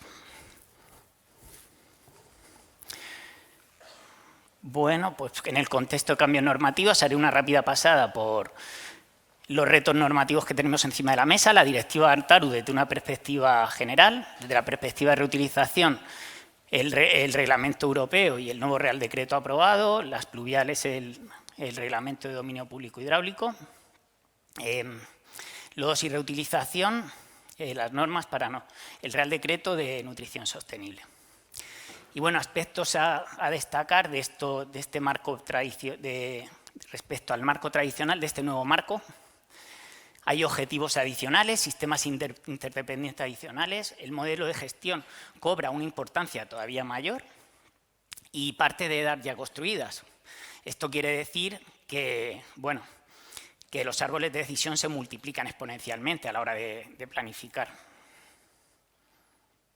Este es el marco tradicional, depuración de núcleos mayores a 2.000 habitantes, objetivos, eliminación de materia orgánica, nutrientes, tratamiento de fangos, y hay que tener en cuenta la calidad del medio de receptor, la calidad de la reutilización y la calidad de la disposición de fangos. Y el modelo de gestión que se tiene en cuenta, pero de una perspectiva sobre todo de la economía de escala. Y este es el nuevo. ¿Veis? El marco actual, que está coloreado en verde los nuevos aspectos, y en rosa, que no sé si se diferencia muy bien, los temas que estarían por venir y que también hay que tener en cuenta. Pues bueno, la depuración en mayores de 1.000, entra un nuevo sistema interdependiente, la gestión de pluviales. En cuanto a objetivos, la eliminación de nutrientes más exigente, la eliminación de microcontaminantes entra en el juego, el tratamiento de fangos, sobre todo desde la perspectiva de la futura directiva de fangos, que en temas de higienización y en temas de estabilización podría ser más exigente. Y en cuanto a calidad, o sea, temas a tener en cuenta, la calidad de reutilización y la gestión de riesgos que entran en juego también, una mayor calidad exigida por los nuevos reglamentos, y también en la disposición del fango agrícola y también la reutilización, la necesidad de realizar balances para equilibrar los aportes y los requerimientos de los cultivos. Temas horizontales, el modelo de gestión tiene más importancia por la neutralidad energética, como comentaré, la propia neutralidad energética, la recuperación de fósforo de lodos y los gases de efecto invernadero y microplásticos, que aunque no estén en juego ahora mismo, vendrán pronto. Así que este es el nuevo marco, como veis, viene cargadito. Y vamos a hablar de las medidas más relevantes. Aunque ha comentado ahora Fernando bien todos la problemática de las pequeñas poblaciones, quería hacer unos aportes. El abanico de tecnologías es muy amplio, sobre todo en las menores de 2.000 habitantes, y la elección y el éxito pues depende de muchos factores. La elección de tecnologías o el éxito. Pero el factor clave es el tipo de gestión. Se ha quedado muy demostrado que la gestión atomizada en este rango poblacional no es adecuada y habitualmente es un fracaso finalmente. Este es, en cuanto a costes, es la franja de la directiva, que los costes son más altos por habitante, o sea que hay que prestarle mucha atención. El estudio de costes de la directiva se plantean 5 tecnologías en este rango poblacional. Lagunas de estabilización, humedales subsuperficiales, lechos bacterianos, contactores biológicos rotativos y aireación prolongada. Y en el grupo de costes de la directiva se han planteado porcentajes de ocurrencia a criterio de expertos que tendrían lugar en el futuro. En los gráficos de la derecha las tenéis. Básicamente los humedales serían los más adecuados en la franja de en torno a 1.000 habitantes. Los lechos bacterianos y CBR en torno a 2000, y las mayores serían lechos bacterianos y aireaciones prolongadas, con la salvedad que la aireación prolongada en los sitios de gestión individual donde no se puede tratar el fango en edar externa sería con diferencia la que tendría más grado de incidencia. La gestión de pluviales, hablo rápidamente, temas preventivos, medidas, la minimización de entrada de pluviales en sistemas unitarios, la necesidad del fomento de SUTs y sistemas separativos, el pretratamiento y tratamiento específicos en línea de pluviales, también prevención, minimizar contaminación en lluvias, limpieza de calles y colectores. En cuanto a regular el incremento caudales de agua residual en lluvias, el almacenamiento en colectores, en tanques de tormenta o en tanques de homogenización en la propia planta. Y en cuanto a tratamiento del incremento de caudal y carga en lluvias, abordar el pretratamiento en desbordamientos, los tanques de tormenta que actúan también como decantadores en línea, el pretratamiento y tratamientos primarios físico-químicos que por las características de las aguas pluviales de su buena decantación actuarían incluso como tratamientos secundarios, con la limitación del nitrógeno, que sería un hándicap. Y luego la adaptación de procesos biológicos a otros que tuvieran una mejor capacidad para tratar estas puntas, como pueden ser los lechos bacterianos o los extensivos. La eliminación de nutrientes. Divido en dos categorías. Cuando no es necesaria la reforma integral y cuando sí es necesaria. Sin reforma integral, el tratamiento de retornos. Se ha establecido la lógica de los grupos de trabajo de la directiva, que habría dos tipos de tratamiento, uno para pequeñas poblaciones, tratamientos menos sofisticados, y otros para poblaciones más grandes, más sofisticados. Para el nitrógeno se considera el scrubbing para poblaciones pequeñas y la nitritación parcial ANAMOS para las grandes. Para el fósforo, precipitación química en el rango bajo y valorización de estrubita en forma granulada en el alto. Luego también dosificación de materia orgánica para mejorar la desnitrificación, coprecipitación de fósforo y filtración en cola para eliminar los nutrientes asociados a los sólidos en suspensión del efluente, que suele ser en torno a un 20%, y en muchos casos con esa filtración bastaría para llegar a los nuevos requerimientos. Y luego, cuando hay reforma integral, hablamos de la inclusión de eliminación de fósforo biológica prácticamente siempre, para evitar costes de explotación altos, y el cambio de procesos tradicionales de fangos activos de nitrificación, desnitrificación tipo, a configuraciones avanzadas con postdesnitrificaciones y dosificación de materia orgánica, para poder llegar a estos límites tan exigentes, que 10, el límite de 10 ya es complicado llegar a él, ahora que va a ser 10 y 8, en algunos casos va a ser indispensable. Y este es el proceso Vattenfall que os pongo aquí, que es un ejemplo de estas configuraciones avanzadas. En estas gráficas, que os voy a poner un par durante la presentación, arriba está el escenario actual por rango de población y el actual genérico, y abajo el que se pretende que sea en un futuro. Para eliminación de nutrientes, como he comentado, se pasaría desde que mayoritariamente haya nitrificaciones, desnitrificaciones convencionales y coprecipitación de fósforo, a un escenario donde hubiese precipitación de fósforo biológica en prácticamente todos los casos, con apoyo de la coprecipitación de fósforo y con postdesnitrificaciones siempre que fuese necesario. Neutralidad energética, esto os comentará Pere ahora en detalle, pero quería hacer comentar algunas cosas. Las medidas que consideramos son la mejora de eficiencia energética. Aquí hablaríamos de cambios de equipos, es una especie de cajón desastre, pero lo he puesto el primero porque es el más importante y el primero que hay que acometer. El cambio de equipos a otros más eficientes, mejoras del control y la optimización del diseño, para que no se haga el funcionamiento, no solo sea versátil, sino sea eficiente en los distintos escenarios en que va a estar la depuradora durante su vida útil. Luego el incremento de la producción de biogás mediante digestión anaerobia, ya sea mesófila o termófila, hidrólisis del fango, codigestión, la valorización eficiente del biogás generado mediante cogeneraciones o mediante upgrading con inyección a red o aprovechamiento in situ, dependiendo del caso. y luego las reformas integrales a procesos de menor consumo energético. Esto es básicamente reducir en la medida de lo posible las aireaciones prolongadas, que como sabéis son el mayor consumidor. ¿Cómo? Pues pasando a fangos activos con digestión anaerobia siempre que sea factible y en las pequeñas pasar a otros procesos con digestión anaerobia en EDAR externa, siempre que sea posible, obviamente. Y como última medida sería la producción de energía con energías renovables asociadas a la EDAR como placas fotovoltaicas, que sería un poco la última opción ya si no queda más remedio.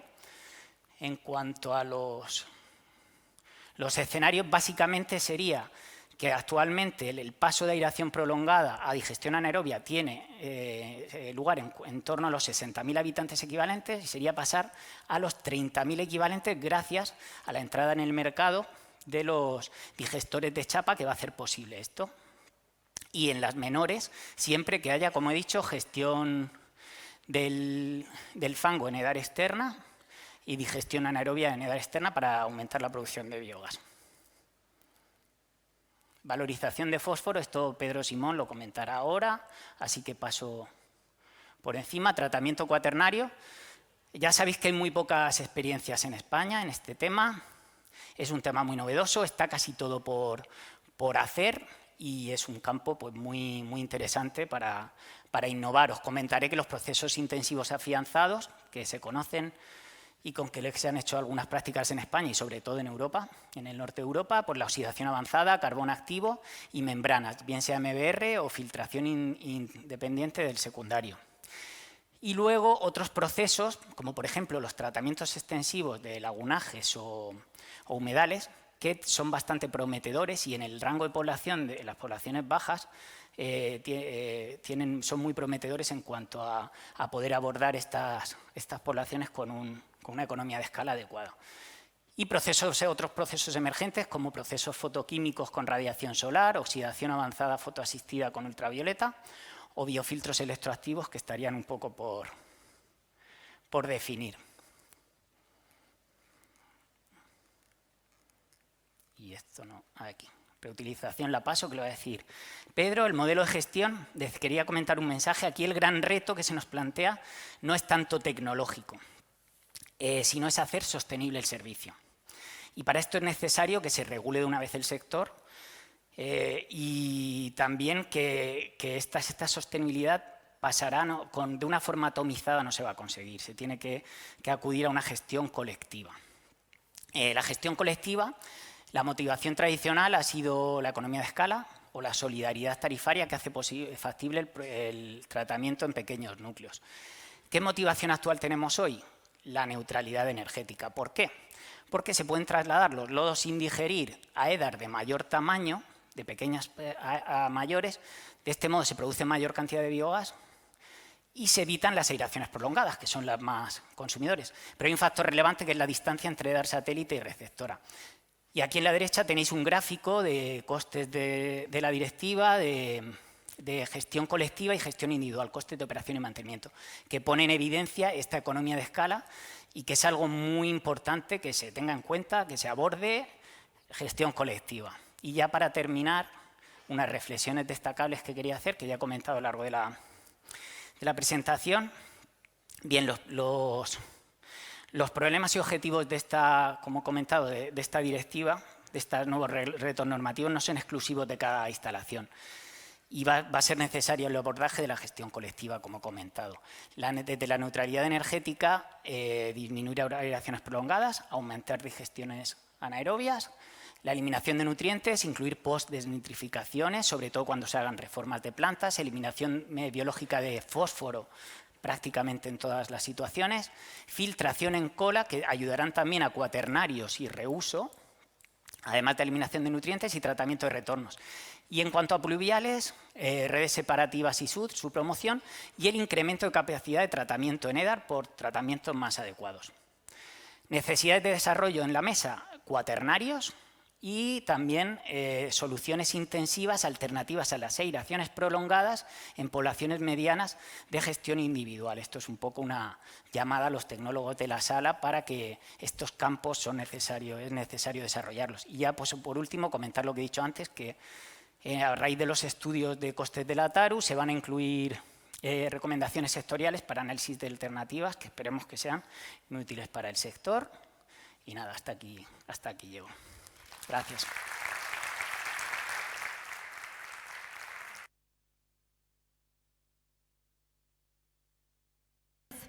Y pasamos ahora a profundizar en la gestión de los desbordamientos del sistema de saneamiento en la nueva directiva y además su adecuación al reglamento del dominio público hidráulico. Contamos para ello con Ángel Mena, jefe de división de distribución de Amasesa, la empresa de abastecimiento y saneamiento de aguas de Sevilla.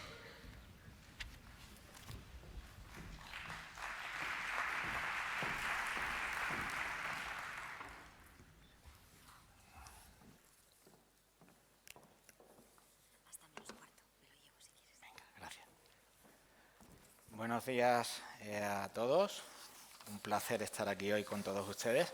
Yo vengo a hablar de gestión de desbordamientos, de sistemas de alcantarillado y de todo lo que ello conlleva la directiva y el RDPH. Y hasta ahora, y creo que toda la mañana va a ser hablar de depuración, tratamiento y soy el bicho raro en este foro. Pero espero que a medida que vaya pasando la presentación se den cuenta de que no, porque hay mucho que hablar al respecto, tanto en directiva como en el RDPH, ¿no? Vamos a hacer un resumen de los principales artículos referentes al saneamiento en la directiva, unas reflexiones sobre el 665, las diferencias y las similitudes que hay entre la directiva y el RDPH. Os pondré un ejemplo de aplicación de la reducción de contaminación por los desbordamientos, aplicando ambas normas y unas conclusiones. Voy a ir un poquitín rápido porque siempre intento transmitir más de lo que puedo y en 15 minutos es bastante complejo. Uepa.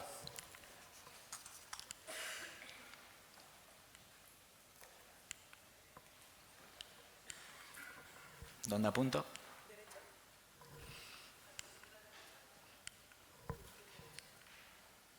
Vale. Por si quedaban dudas, si ven en la directiva en el preámbulo, más del 20% del articulado de lo que aquí se comenta tiene que referencia con su desbordamiento, con su saneamiento. Es más, ya lo ha dicho Irene, o sea, hemos evaluado una nueva directiva precisamente por los 3 focos de contaminación que no estaban contemplados en la 91. Los DSU, los desbordamientos de los sistemas de unitarios, los desbordamientos de sistemas de pluviales y los sistemas individuales potencialmente deficientes. Luego, esta directiva tiene mucho que ver al respecto de los desbordamientos y de su gestión.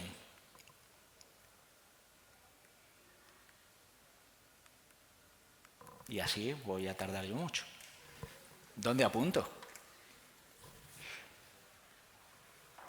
Ahora. En cuanto a saneamiento, el tema de las aglomeraciones urbanas, más de 10.000 habitantes equivalentes, el saneamiento creo que no va a haber ningún problema en España porque todos tenemos, o casi todos tenemos sistemas de colectores.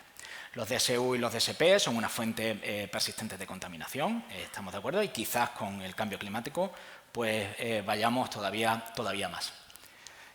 Las soluciones se deben de plantear importantísimo a nivel local y en condiciones locales. Las soluciones se deben de plantear sí o sí con una gestión integrada del sistema, la idea holística del problema que tanto repite el RDPH acertadamente. Tendremos que redactar unos planes de gestión integrada de las aguas residuales, obligatorios para más de 100.000 habitantes equivalentes, y entre 100.000 o 10.000 y 100.000 se suponen un riesgo para el medio ambiente y la salud pública. Y además esos planes establecerán las medidas para limitar la contaminación en los desbordamientos en un 1%, en un 2%, el 1% era antiguamente, de la carga anual en tiempo seco. Ojo, estamos diciendo que tenemos que definir esto a nivel local y estamos imponiendo un 2% de carga, independientemente del sistema de saneamiento, tipo de aglomeración, patrón de lluvia. Esto es una contradicción en sí mismo. El mantra de ojo con la transposición lo vamos a tener durante toda la presentación. Hay que tomar medidas para reducir la contaminación en los medios receptores, está claro. En los DSU, con los DSPs, tenemos que potenciar las soluciones basadas en la naturaleza, las técnicas de drenaje urbano sostenible, frente a las soluciones grises. Tenemos que evitar la entrada de escorrentía en las aguas pluviales, tenemos que optimizar las infraestructuras existentes, tenemos que hacer un tratamiento de las primeras aguas para evitar el feed flow, tenemos que aumentar las zonas verdes, tenemos muchísimas cosas que hacer. el diseño, construcción, mantenimiento y garantía de las condiciones climáticas locales. Insisto, climáticas locales. Tendremos que evaluarlo a fenómenos extremos con el cambio climático. Esto es el preámbulo, ¿eh?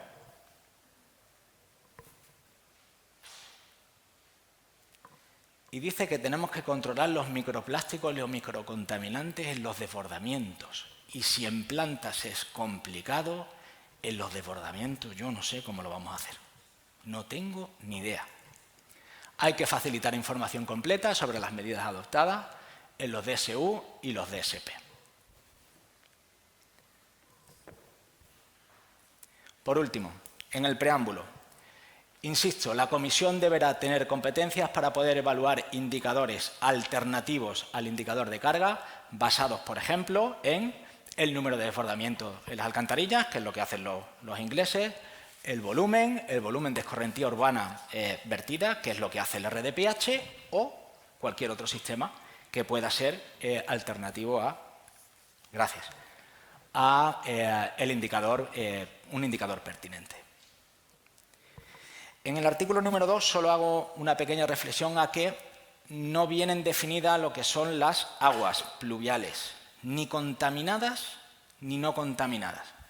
Habla única y exclusivamente de escorrentías urbanas y contempla las contaminadas y no contaminadas. Esto es muy importante cuando vayamos a balancear volúmenes de aguas pluviales que no están contaminadas si hablamos de rendimientos hidráulicos. Ojo con la transposición porque las definiciones son importantes.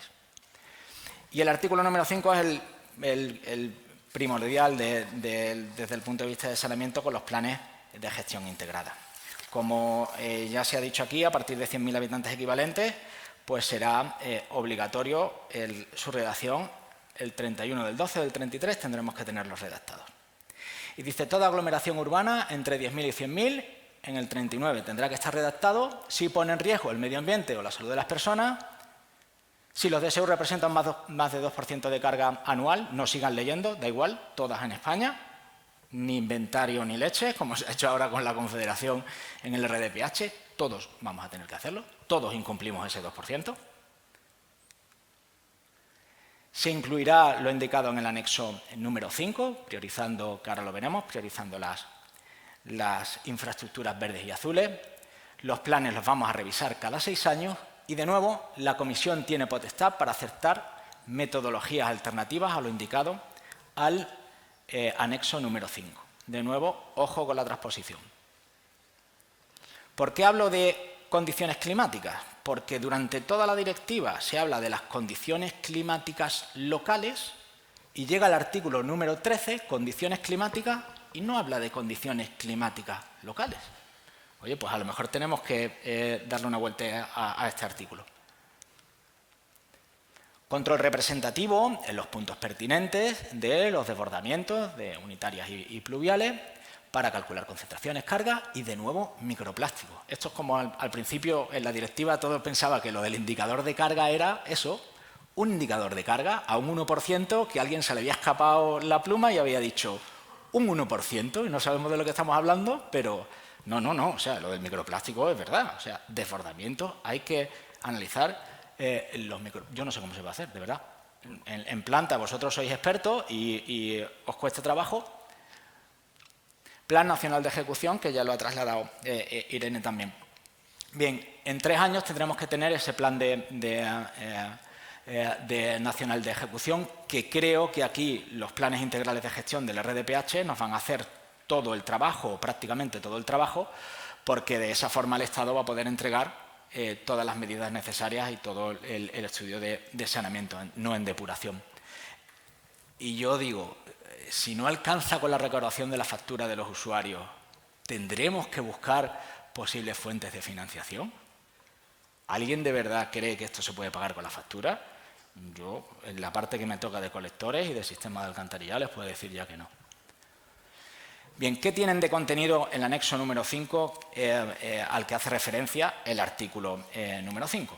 Pues es prácticamente igual que nuestro plan integral de gestión del saneamiento en el RDPH.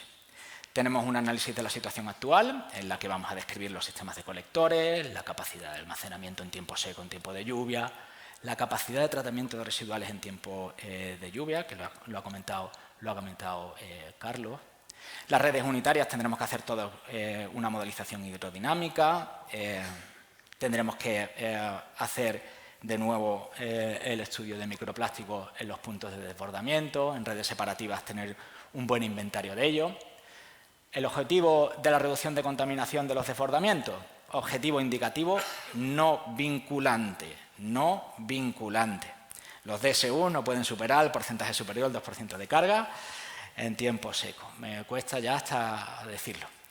Medidas ejecutadas antes del 39 si tienes más de 100.000 habitantes equivalentes y antes del 45 si estás con más de 10.000 habitantes equivalentes en zona sensible. Pero eso sí, vamos a controlar los microplásticos en los desbordamientos, pero los macroplásticos ya podréis ir eliminándolos poquito a poco cuando vosotros queráis. Las bolsas de plástico, las toallitas. Parece que no, la exigencia aquí es un poquitín laxa si lo comparamos con el RDPH. Un cronograma de ejecución de las medidas para lograr esos objetivos, importantíficos, ya lo hemos hablado, gobernanza, identificación de los agentes implicados y de sus responsabilidades, y toda una batería de medidas que se tendrán en cuenta a la hora de realizar los criterios para mejorar los desbordamientos en cuanto a calidad. Evitar la entrada de pluviales en colectores, las zonas verdes y azules hay que potenciarlas, medidas para gestionar mejor las infraestructuras y evitar desbordamientos innecesarios, medidas de mitigación adicionales con adaptación de infraestructura, ejecución de sistemas de colectores separativos, nueva ejecución de infraestructuras verdes priorizando frente a las grises. Evidentemente, la nueva directiva, si alguien pensaba que no tenía nada que ver con el saneamiento y era solo de depuración, pues está bastante, pero que bastante equivocado. Bueno, unas reflexiones simplemente sobre el RDPH, que creo que todos saben que entró en vigor en el año 23, que da cobertura jurídica a los titulares de las autorizaciones de vertidos, que hasta la fecha pues, es cierto que no teníamos, que es un gran avance legislativo en materia de desbordamientos, porque redacta por fin unas normas técnicas que establecen los criterios para las autorizaciones de vertido y la elaboración de los planes integrales de gestión y la valoración de los objetivos medioambientales. Es una norma que si le preguntan a cualquiera, le dirá, ¿es la mejor norma que puedes poner? Pues no, encima de la mesa, pues no. ¿Es la base para poder hacer los siguientes pasos en mejora de calidad de los desbordamientos? Por supuesto. Y además es que no teníamos nada, es una fantástica norma. Se autodefine además como el avance de transposición de la nueva directiva. Y es verdad, porque es que prácticamente fue no a la par, pero casi a la par la redacción del RDPH con la evolución de la directiva. Luego, muchísimo de lo que está escrito en el RDPH era ya sabido que vendría en la directiva. Y ya lo dije hace un par de años, que aquí, bueno, no era en esta sala, pero aquí también. El RDPH no solo va de desbordamientos y de colectores, igual que la directiva no solo va de depuradoras. El RDPH va a incidir muchísimo en la gestión de las depuradoras. Muchísimo es muchísimo. Cuando ustedes tengan que tratar un agua que lleva 4 días en un tanque de tormentas porque tienen que cumplir un rendimiento hidráulico, a ver con qué calidad llega ese agua. O sea, la gestión de las depuradoras va a ser importante. Grandes similitudes que tienen entre la directiva y el RDPH. Los dos van mejorando la calidad del agua del medio receptor, los dos hablan de los DSU, de los DSP, de los DSS, infraestructuras verdes, técnicas de drenaje urbano, son prácticamente iguales en este sentido, prácticamente. Pequeñas diferencias, bueno, pues exigencias y tamaños en las aglomeraciones urbanas, la directiva son 100.000, nosotros 50.000, ellos hablan el 33, tienes que tener el plan integral, nosotros en el 26, eso es pasado mañana. Las medidas de calidad en el 39, nosotros tendremos que plantearlas en el 29 y el 36, pero aquí la mayor diferencia, sin duda alguna, es la metodología para evaluar.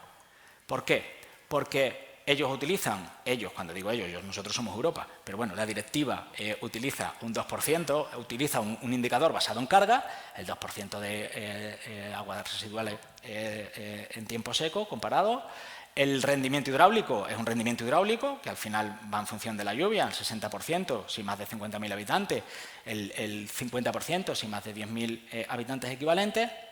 Y esto, aunque a priori es una gestión de las pluviales, es que la exigencia en la directiva es muy superior. Los compañeros del CEDEX, y Nacho y Enrique, ya han hecho sus números, y en el consorcio igual, para conseguir un 2% de carga, aproximadamente el rendimiento hidráulico del RDPH, que está en el 60%, pasaría a un 97 o un 98%. Es que no tienen nada que ver los patrones de lluvia de Centro Europa con los del sur de Europa. No tiene nada que ver Sevilla, porque se ha demostrado en el grupo de calibración, que ahora les voy a mostrar, que no tiene nada que ver cómo llueve en Sevilla, como en Coruña o como en Pamplona. Es que Jaén y Copenhague no se parecen en nada. Y de alguna forma tendremos que tratar los patrones de lluvia aquí. Este es el caso de Ranilla dentro del grupo de calibración de la Comisión Cuarta, en el que quiero que vean que para poder cumplir con el RDPH nosotros tenemos que ejecutar 9 tanques de tormenta a razón de unos 45 metros cúbicos por hectárea neta, ¿vale? O sea, cada hectárea neta que tengo necesito 45 metros cúbicos de tanque de tormenta para llegar a un 60%. Bien, eso si lo paso a dinero suponen 90 millones en el sistema de Ranilla, solo en el sistema Ranillo, 400 millones solo en Sevilla, con tanques de tormenta. O sea, ahí no hay monitorización, no hay tamizado, no hay conservación, no hay explotación, no hay nada. Eso se paga con la factura. 400 millones en 10 años, que es lo que me marca el RDPH, son 40 millones de euros al año. 40 millones de euros al año me acabo de comer toda la factura. ¿Dónde invierto? Es que el número es así de sencillo. Pero si es que si me voy a la aplicación de la directiva, eso, el 2% de carga, supone ratios de 200 metros cúbicos por hectárea neta de tanque. Eso es un elemento anti-inundación, eso no es un elemento de mejora de calidad del desbordamiento, ¿vale? Tenemos que parar un poquito y comprobar los patrones de lluvia, porque eso supone, no me sale la cifra, 1.800 millones de euros solo para Sevilla. Esto es una barbaridad. De alguna forma tenemos que limitar esa idea, ¿vale? Conclusiones. La directiva incide plenamente en el saneamiento, igual que el RDPH en las depuradoras. Ambas normas tienen muchas similitudes. Los dos van buscando lo mismo, reducir la contaminación vertida al medio receptor. La gran diferencia es pues, el indicador que me sirve para evaluar la eficacia de las medidas. La directiva es más laxa en cuanto a aglomeraciones urbanas y fechas, pero es mucho más exigente el objetivo de reducción. La posibilidad de proponer metodologías alternativas indicadas en la directiva, esto es básico. Tenemos la posibilidad de, en la transposición, pegar nuestro último apriete en la directiva. Se ha hecho muy bien hasta la fecha, tenemos la posibilidad, hagámoslo. El sector es consciente, totalmente consciente, de que tenemos que mejorar la calidad de las aguas desbordadas, pero bueno, a cualquier precio. Y partiendo todo de la misma base, creo que no. Y lo de las inversiones lo hablaremos durante toda la jornada. Importantes, no importantísimas, pero ¿cómo se pagan? Pues muchísimas gracias y disculparme por el retraso.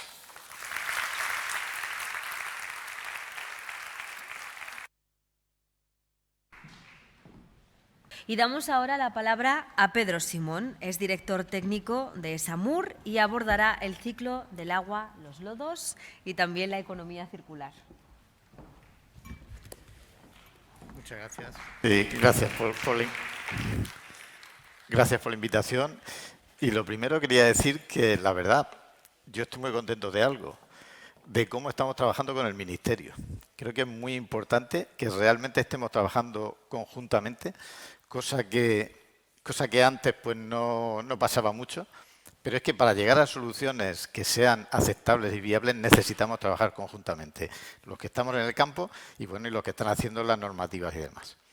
Dicho esto, realmente hay muchas normativas más relacionadas con el tema de economía circular, entendido como reutilización de agua, fangos y demás. Las primeras que vemos ahí, bueno, pues el reglamento de reutilización europeo, el reglamento que salió luego de reutilización del agua, que recoge ese reglamento más otros posibles usos, el tema de fangos, el Real Decreto 1051 y la directiva que ha venido ahora. Entonces voy a fijarme principalmente del otro, porque del otro ya de la nueva directiva, porque del otro ya se habla muchas veces. Realmente el artículo 1 ya está diciendo que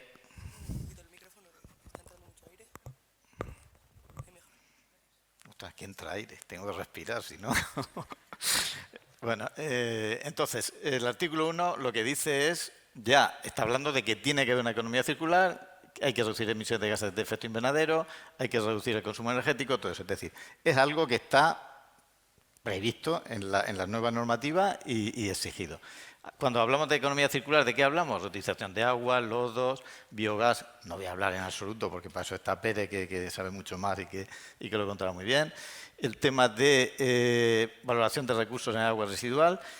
Un tema que es resaltado ahí, que es conseguir los resultados con el mínimo de recursos. Es muy importante no solo conseguir las cosas, sino conseguirlas de la mejor manera posible. Porque eso es sostenibilidad y eso es economía circular. Y muchas veces no se tiene en cuenta. Solo se tiene en cuenta, sí, hay que reutilizar. No, hay que hacerlo de la mejor manera posible.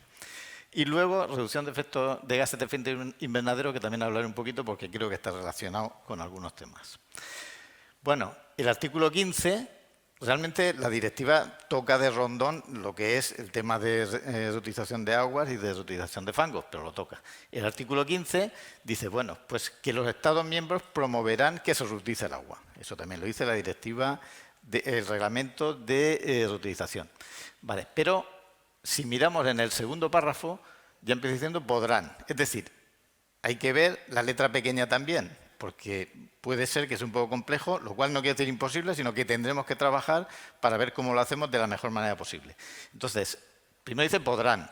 Esperemos que el podrán sea que siempre podremos hacerlo. El que si se reutiliza el agua, se pueda eliminar menos nutrientes, aunque eso tiene dificultades. Eso tiene ventajas porque vamos a reducir los consumos energéticos, evidentemente, pero también tiene algunas dificultades. En la nota 2 del cuadro, donde explica luego la eliminación, lo que dice es, si se utiliza una fracción de las aguas residuales tratadas para el riego agrícola, los nutrientes se pueden incluir en el cálculo de la carga de entrada y excluirse de la carga vertida, lo cual facilita mucho el no tener que eliminar nutrientes en esas plantas. Insisto, eso está bien, pero también tiene sus complicaciones. Hay que leer la letra pequeña. La letra pequeña dice que eso podrá hacerse cuando se demuestren estas cosas. Primero, que el contenido de nutrientes no supera la demanda de nutrientes de los cultivos a los que se destina. Eso es lógico. No vamos a meter un agua con nutrientes en un momento que el cultivo no necesita. También es cierto que realmente cuando se utiliza el agua es para muchos cultivos y normalmente no todos necesitan las mismas condiciones, con lo cual podríamos soslayarlo. De los 4, como vamos un poco más de tiempo, me voy a meter principalmente con el D. Y el D lo que dice es que hay que demostrar que la instalación de tratamiento de aguas residuales urbanas tiene suficiente capacidad para tratar o almacenar aguas residuales urbanas, a fin de evitar el vertido de aguas receptores, que no cumplan los requisitos. Es decir, nunca podemos verter con nutrientes. Y eso no es fácil. No es fácil porque los regantes no siempre utilizan el agua. Hay veces que no lo utilizan pues porque no la necesitan en ese momento, porque ha llovido, porque tiene una avería. ¿Y qué hacemos? Tenemos el pastel ahí. Si no somos capaces de eliminar esos nutrientes, no podemos verter según esto. Dice que tenemos que almacenarlas o apañárnoslas para no verter. Eso es complejo. Eso es complejo y tenemos que ver cómo hacerlo, porque realmente tal como está puesta la norma es muy difícil de cumplir. Porque, como digo ahí, sí que sobre el tema del fósforo podemos actuar muy rápidamente, podemos echar sulfato de alumina, podemos echar cloruro férrico, eliminar fósforo, no habría problema. Pero si tenemos que eliminar nitrógeno, todos sabemos que es un proceso biológico, los otros son mucho más complejos, un proceso biológico que necesita, una vez el fango, unas condiciones determinadas. Y no se puede implementar en un día ni en dos. Entonces es muy importante que trabajemos en esto para ver cómo lo hacemos. No solo el problema es ese, también hay otro problema, que es el tema de cuando tenemos unas concentraciones de nutrientes incluso bajas, tenemos algas. Nosotros tenemos plantas que tenemos, por ejemplo, 5, 8 de nitrógeno total, de fósforo 0,7 y realmente empiezan a aparecer algas en las balsas. ¿Qué problema tiene eso? Bueno, pues que si luego tienes un riego localizado, que es lo más habitual cada vez, porque todos tenemos que ahorrar agua, pues tenemos un problema con ese agua. Entonces, es otro tema que también tenemos que trabajar. ¿Imposible? No. Hay maneras de solucionarlo, pero hay que trabajarlo. ¿Qué líneas de trabajo podemos ver para recuperación de nitrógeno aparte de los sistemas tradicionales, convencionales? Bueno, pues un tema que en muchos países se está viendo es el tema de separación de urinarios, porque la orina tiene 80% de nitrógeno y 50% de fósforo, con lo cual retiraríamos un montón de esa carga que nos llega. Y luego hay otros sistemas que están empezando a hacerse, pero que son complicados. Por ejemplo, el air stripping para eliminar amonio, entonces subes temperatura, subes pH, pero eso consume un montón de energía y de reactivos, con lo cual puede ser que sea contraproducente. Sulfato de amonio por medios químicos también necesita unas concentraciones altas y unos pH altos. Absorción mediante celulitas. Cultivo de algas, está muy bien. Esas algas recogen nutrientes, pero el problema también que tiene es que separar luego esas algas del agua totalmente es muy difícil. Y si luego tienes que reutilizar y tienes que desinfectar ese agua, es bastante complejo. Y luego, bueno, pues hay otros sistemas que nosotros hemos probado veces de cubrición, por supuesto la cubrición de los tanques, algunos reactivos químicos, ultrasonidos. Bueno, ¿qué quiero decir con esto? Que tenemos que trabajarlo, porque el apartado D hace que tengamos que ingeniárnosla para ser capaces de hacer eso si queremos. Para mí, la solución es intermedia. Es tener una reducción de nutrientes relativa, no muy alta, pero relativamente alta, para en un momento dado poder, digamos, reaccionar mucho más rápido y que no lleve muchos días de modificación de esos tratamientos. El tema del fósforo, voy a hablar también rápidamente. ¿Por qué es el fósforo importante? Había unos vaticinios muy agoreros que decían que en el 2030 y poco se iba a gastar el fósforo. Si se agota el fósforo, nos hemos quedado sin agricultura. Y si nos quedamos sin agricultura, no podemos comer ensaladas. Así que lo llevamos claro. Entonces, ¿qué estaba pasando? Bueno, pues lo que pasa es lo que se ve en el gráfico de la izquierda. Hay un país que tiene prácticamente la mayor parte de las reservas de fósforo y se estaban agotando. Se estaban agotando, pero afortunadamente nos da un pequeño respiro porque se han encontrado en Noruega, creo, unas cantidades de fósforo muy, muy, muy altas que nos permitirá sobrevivir unos cuantos años. ¿Eso quiere decir que no tenemos que recuperar ese fósforo? No. Tenemos que empezar a pensar en muchos más años adelante. Entonces, tenemos que empezar a recuperar ese fósforo.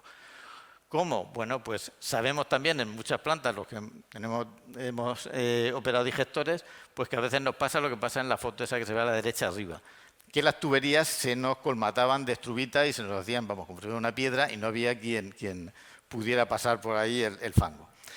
Entonces, hay sistemas de precipitación de estrubita, ya ha comentado Carlos un poco por encima de lo que había, en los TAR, Estuvia, Fosfogreen, hay varios sistemas que lo que hacen es recuperar fósforo normalmente de los escurridos de las centrífugas. Y luego, pues también hay otros trabajos que se están haciendo ahora de fomento de bacterias de acumulación de fósforo, bacterias fototróficas púrpura, que Aqualia está trabajando en eso, procesos de química húmeda en lodo y cenizas de lodo. Importante esto porque esto es lo que quieren meter muchas veces los alemanes. Quieren meter esto porque ellos tienen mucha incineración y entonces se van a las cenizas de lodo a ver cómo recuperan ese fósforo de allí. Yo es que soy muy defensor de lo que es los lodos en la agricultura. Y ahora hablaremos un poco más de eso porque creo que es una manera muy sostenible de trabajar con los lodos siempre que lo controles bien. Entramos ya entonces en el artículo 20, que es el de valorización de lodos y recursos. Bien, el artículo 1 dice que sí, que hay que intentar reutilizar los lodos, pero el segundo artículo es difícil de entender, bastante difícil de entender, porque lo que está diciendo es hay que recuperar fósforo de la línea de agua, de la línea de fangos, pero no deja claro cómo y va a haber un acto delegado. Yo creo que para nosotros puede ser un problema importante porque, como decía Ángel antes, el problema es cuando se hace el café para todos. Y el café para todos en las normativas europeas significa que los problemas que tienen unos no son los que tienen los otros. Y por tanto deberíamos de ser un poco más flexibles con esas exigencias y ser, bueno, más adaptativas. Entonces, por ejemplo, todo eso no veo yo que esté, en mi opinión, que esté buscando la posibilidad de la utilización directa de los lodos. Luego, sabemos que hay muchísimos intereses en el tema de los lodos, en el tema de los fertilizantes y todo eso. Es una cosa, unas peleas muy, muy gordas. Y luego los actos delegados, como hemos comprobado en otras normativas, suelen ser un poco peligrosillos. Esto, por ejemplo, es el mapa de España en color verde, digamos que tiene mucha materia orgánica y rojo quien tiene muy poca y amarillo muy poco. España es muy deficitario en materia orgánica. Si nos dedicamos a gestionar el lodo en vertederos, en incineradoras y demás, vamos a perder una oportunidad muy grande de poder recuperar nuestros suelos. Entonces, el lodo tiene mucho valor, no solo como nutriente, sino también como enmienda orgánica. Por ejemplo, este es el caso de Murcia. Tenemos 140.000 toneladas al año, es decir, 1,2 kilos de lodo por cada metro cúbico que tratamos. Y hay un Real Decreto, que es el de nutrición sostenible, que dificulta también lo que va a ser la aplicación agrícola de lodo. Bueno, bien, yo entiendo que cada vez tenemos que ir mejorando, que tenemos que buscar cada vez, bueno, pues lodo en mejores condiciones, quitarle metales pesados. El tema de microplásticos que decía antes Ángel, pues también aparece con los lodos. A ver el guapo que quita los microplásticos de los lodos. Si ya es difícil en el agua, no, en el agua no es difícil, en el agua prácticamente se va casi todo, pero se va el lodo. Y quitar de ahí es muy complejo. Y luego, otra cosa, ustedes piensan que cuando se está hablando de microplásticos en el campo, por ejemplo, y la gente se echa las manos a la cabeza diciendo, no, hay que quitar todos los microplásticos que vienen en el agua, en el lodo y todo eso. No han pisado en su vida un bancal, ¿eh? En su vida. No han estado nunca viendo el plástico que se utiliza en agricultura, que es una barbaridad. Entonces, lo que hay que tener un poco de sentido común. No volvernos locos quitando microplásticos en el agua de lluvia o quitar microplásticos en el lodo, porque realmente es despreciable comparado con lo que realmente se está produciendo en otros sitios. Entonces, no tiene ningún sentido. Bueno, pues todas estas limitaciones que son bastante fuertes. Y como ahora un poco más de tiempo, pues voy a terminar muy rápido.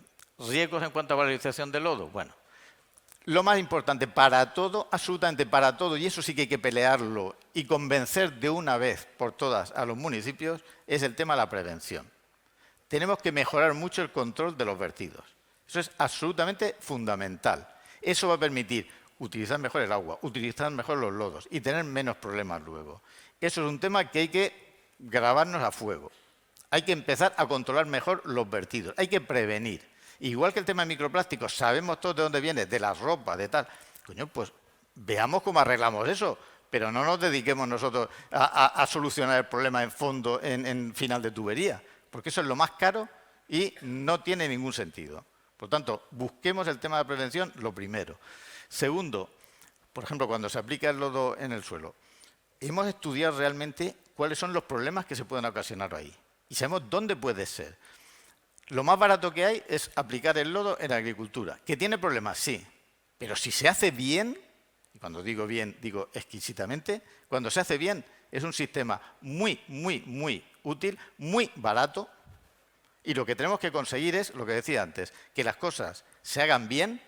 Hemos hecho muchos estudios con el CSIC, viendo el tema de patógenos, viendo el tema de metales pesados, viendo todos los temas posibles. Eso es lo que hay que hacer, estudiarlo. Estudiarlo y no usar el principio de precaución, que lo que dices, no se haga, que esto no, voy a buscar tratamientos. No. Para mí lo importante es estudiar realmente qué efectos puede tener y a partir de ahí, entonces si hay que hacerlo, se hace. Por supuestísimo, no vamos a poner en ningún momento en peligro la salud de la gente, vamos, ni por allá lejos. Pero sí que vamos a ser lógicos y sí que no vamos a gastar donde no haya que gastar, si puede ser. Eso es lo que tenemos que meternos en la cabeza. Bueno, y luego necesitamos que por parte del Ministerio y demás, ahí sí que nos ayuden en el tema de ir a discutir en Europa de este tipo de cosas, porque realmente su visión es completamente distinta. Para la utilización de agua, para la utilización de lodo, para todo. No tenemos los mismos problemas. No tenemos los mismos problemas y tienen que darse cuenta de que sostenibilidad también es resolver los problemas de cada sitio de la mejor manera posible, que no va a ser la misma en los países nórdicos que en el sur de Europa. Eso está claro. Pues seamos flexibles y seamos un poco inteligentes y no gastemos de más, porque gastar de más no es economía circular. Y otro tema también importante, el tema de aplicación de lodo en la agricultura. Cuando se hace esto, en vez de llevarlo a un vertedero, cuando llevamos a un vertedero estamos promoviendo que se produzca metano a partir de esa materia orgánica. Ese metano tiene un peligro de gases de efecto invernadero bastante importante. Se va a recoger mucho, pero parte no. Y sabemos que la contribución del metano es mucho más alta que el CO2. Pero, por ejemplo, cuando utilizamos el fango en la agricultura, estamos, digamos, neutralizando ese carbono ahí en el suelo. Con lo cual, pues también puede tener ventajas bastante importantes a la hora de reducir los gases de efecto invernadero. Y, por supuesto, el consumo de energía mejor que utilizar otros sistemas. Bueno, esto era un poco lo que quería decir y gracias por la atención.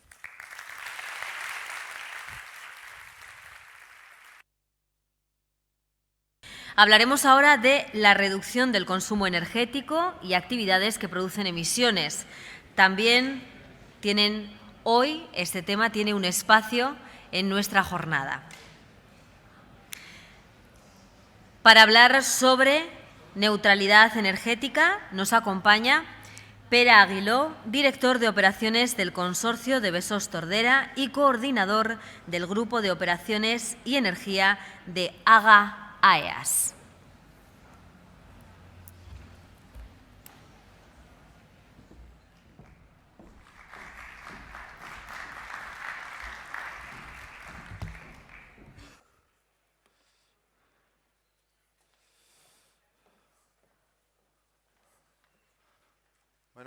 Buenas. Pues, ante todo, muchas gracias a la organización por darme la oportunidad de explicar el apartado de energía y pediros disculpas porque al final la presentación va a ser una... Mientras, ¿esto está cargando algo raro? Ahí va. La presentación, como veréis, os voy a pasar chorrocientas slides para acabar lo que el amigo Carlos ha sintetizado en una slide, que es los deberes que tenemos que hacer para el tema de la neutralidad energética. Pero bueno, vais a aguantar las slides ya que las hemos preparado, ¿vale? A partir de aquí, cuando esto deje de actualizar...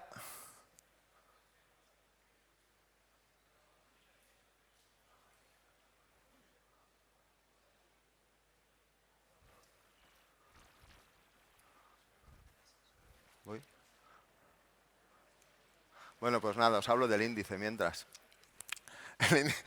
El índice de la presentación, vamos a empezar en dónde estamos, ¿vale? Mira, pues ya está, perfecto. ¿En qué marco estamos? Lo que ya os han venido explicando pues, desde el principio. ¿En qué punto de partida estamos como dentro del sector de saneamiento a nivel país? ¿Qué líneas de actuación para conseguir esos objetivos de neutralidad energética estamos planteando y en qué coste de inversión esto se va a derivar? Y un poco de conclusiones. Al final, ¿dónde estamos? El marco legal que tenemos aquí en España pues viene condicionado por dos elementos en cuanto al tema de transición energética. Ya lo comentaba desde la Dirección General del Agua, Irene, el Plan Nacional, el PENIEC, que se ha tenido su última revisión en septiembre del 24, donde se nos incrementan tanto los objetivos de producción de energía renovable como también los factores de eficiencia energética. Nuestra esperada revisión de la directiva, ya real, en la 24/30/19, donde se establece dentro del artículo 11 pues, las obligaciones de conseguir una neutralidad energética para el año 2045, pero es que además dentro de España ya teníamos un marco energético bastante completo, pues con una hoja de ruta tanto del biogás como del hidrógeno, los dos vectores principales de gases renovables, un sistema de garantías de origen.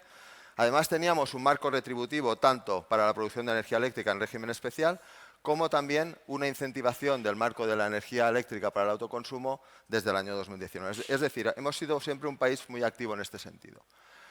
¿Qué nos pide el artículo 11 de la directiva? Pues lo primero que nos pide es que para el año 28 y para el año 32, en función del tamaño de las depuradoras, si son 100.000 o a partir de 10.000 habitantes equivalentes, hagamos unas auditorías energéticas que nos evidencien qué vectores de mejora tenemos en cuanto a mayor producción de biogás, pero también su aprovechamiento calorífico y posibilidades de abatimiento de gases de efecto invernadero. Nos introducen en su primer punto un artículo, un ratio que es divídame usted la energía generada entre la energía producida y a partir de ahí ese ratio en diferentes escalones temporales, 2030, 35, 40, 45, a partir de 10.000 habitantes equivalentes y empezando en un 20%, va a acabar usted en un 100% en el 2045. Y, como salvedad, si después de agotar usted todas las medidas de mejora energética detectadas en esas auditorías no puede alcanzar esos ratios, le deja a usted comprar energía de origen no fósil hasta un 35%. Eso es lo que nos dice el artículo 11. ¿Dónde estamos a nivel sector? A nivel sector y con datos de la encuesta EAS, de la última que tenemos, estudio 2022, son datos del 2020, y si hacemos un flash solo en la energía eléctrica, vemos que a nivel sector estamos consumiendo casi 2.000 gigavatios hora año. Pero ya estamos produciendo energía eléctrica alrededor de unos 600 gigavatios hora año. Es decir, tenemos una diferencia de 1.300 gigavatios hora año eléctricos a compensar. Esto, aplicando el ratio, nos da un 30,4%. Pero es que la directiva no habla de energía eléctrica y esto es un tema que siempre tenemos que tener en cuenta. Nos habla de la energía total. Aquí os hago una comprobación respecto a este ratio de energía eléctrica actualizado los últimos datos que se mostraron en el Congreso de AEAS. Veis que cuadra. Estaríamos en el 30, aquí ponemos un 28%, que ponderado con población equivalente nos iríamos a un 31, más o menos. Si elevamos esto a energía primaria, es decir, qué otra energía nosotros consumimos en nuestros sistemas de saneamiento, y esa es la térmica, vemos que los números aún mejoran sustancialmente. Continuamos teniendo esos 2.000 gigavatios hora año de consumo eléctrico, pero le añadimos que además tenemos un consumo térmico dentro de nuestras instalaciones de casi 500 gigavatios hora, eminentemente en la calefacción de nuestros propios digestores para conseguir la producción de biogás. La generación de energía eléctrica se mantiene en esos 600 gigavatios hora, pero la energía térmica también la producimos en nuestras instalaciones, o bien quemando el biogás en caldera o recuperando los gases de escape o calor residual de las culatas de los motores. Total 535, es decir, que la diferencia, esos 1.600 ya se quedan en 1.200 gigavatios hora. Si volvemos a calcular el ratio, pasamos al 46,7% en energía total primaria de nuestro sistema de instalación a nivel país. ¿Eso qué quiere decir? Que en principio tendríamos buenas noticias, porque los dos primeros ítems temporales nos dicen que para el 2030 tenemos que cumplir un 20%, para el 2035 el 40%. Ya estaríamos por encima. Bueno, pues salimos en una buena posición de inicio a nivel país. Si volvemos al ratio que tenemos que cumplir, energía generada partida por energía total consumida y lo que nos van a pedir, vamos a analizar cada uno de los dos ítems de este ratio para ver dónde tenemos que hacer los deberes para ir desde este 0,4 que tenemos, desde ese 40%, hasta el 100% en el 2045. Si empezamos por abajo, por el consumo, vemos que el consumo, fuente IDAE, de la línea de agua de las depuradoras, pues en función de la población equivalente a la que da servicio, pues ahí tenéis los vatios por habitante equivalente. Pero esto es solo la línea de agua. La línea si nosotros ponemos la línea de fangos, los emisarios, instalaciones de secado térmico, tenemos tantos quesitos como queramos de distribución. Por lo tanto, cada sistema de saneamiento es un sistema de saneamiento en sí mismo que cabe analizar. Porque sistemas de saneamiento tenemos muy grandes, 1.700.000 habitantes equivalentes, grandes, 200.000 habitantes equivalentes, más pequeños, 25.000, y más pequeños aún, 17.000. La frontera de transición de neutralidad energética está en 10.000 habitantes equivalentes. Por lo tanto, tenemos que pensar en la causística de todos estos sistemas de saneamiento. Por fortuna, todos los consumidores que tenemos en las instalaciones de saneamiento son comunes. Aquí esto era para ir pasando uno en uno, pero han salido todos de golpe. Bueno, tenemos centrífugas, tenemos scrubbers, tenemos agitadores, tenemos compresores, tenemos las soplantes. Sobre todos estos elementos consumidores de energía eléctrica sabemos cómo optimizarlos, porque llevamos años haciéndolo, ¿vale? Uy, aquí ya ha salido todo desbarrado. Los vectores de trabajo en consumo al final serían pues, sensórica, ver lo que está pasando, ver dónde estoy consumiendo, aplicar lo que ya estamos haciendo en muchas de nuestras instalaciones, que son auditorías energéticas. Sobre esas auditorías energéticas y las actuaciones de mejora que se derivan, implementarlas y incrementarlas con sistemas de control espectro y además criterios de selección de los equipos. Criterios de selección de los equipos en el sentido de que hasta ahora estamos acostumbrados a hacer una compra de equipos que nos dé capacidad, que nos dé alcance a todo el arco de funcionamiento del sistema de saneamiento.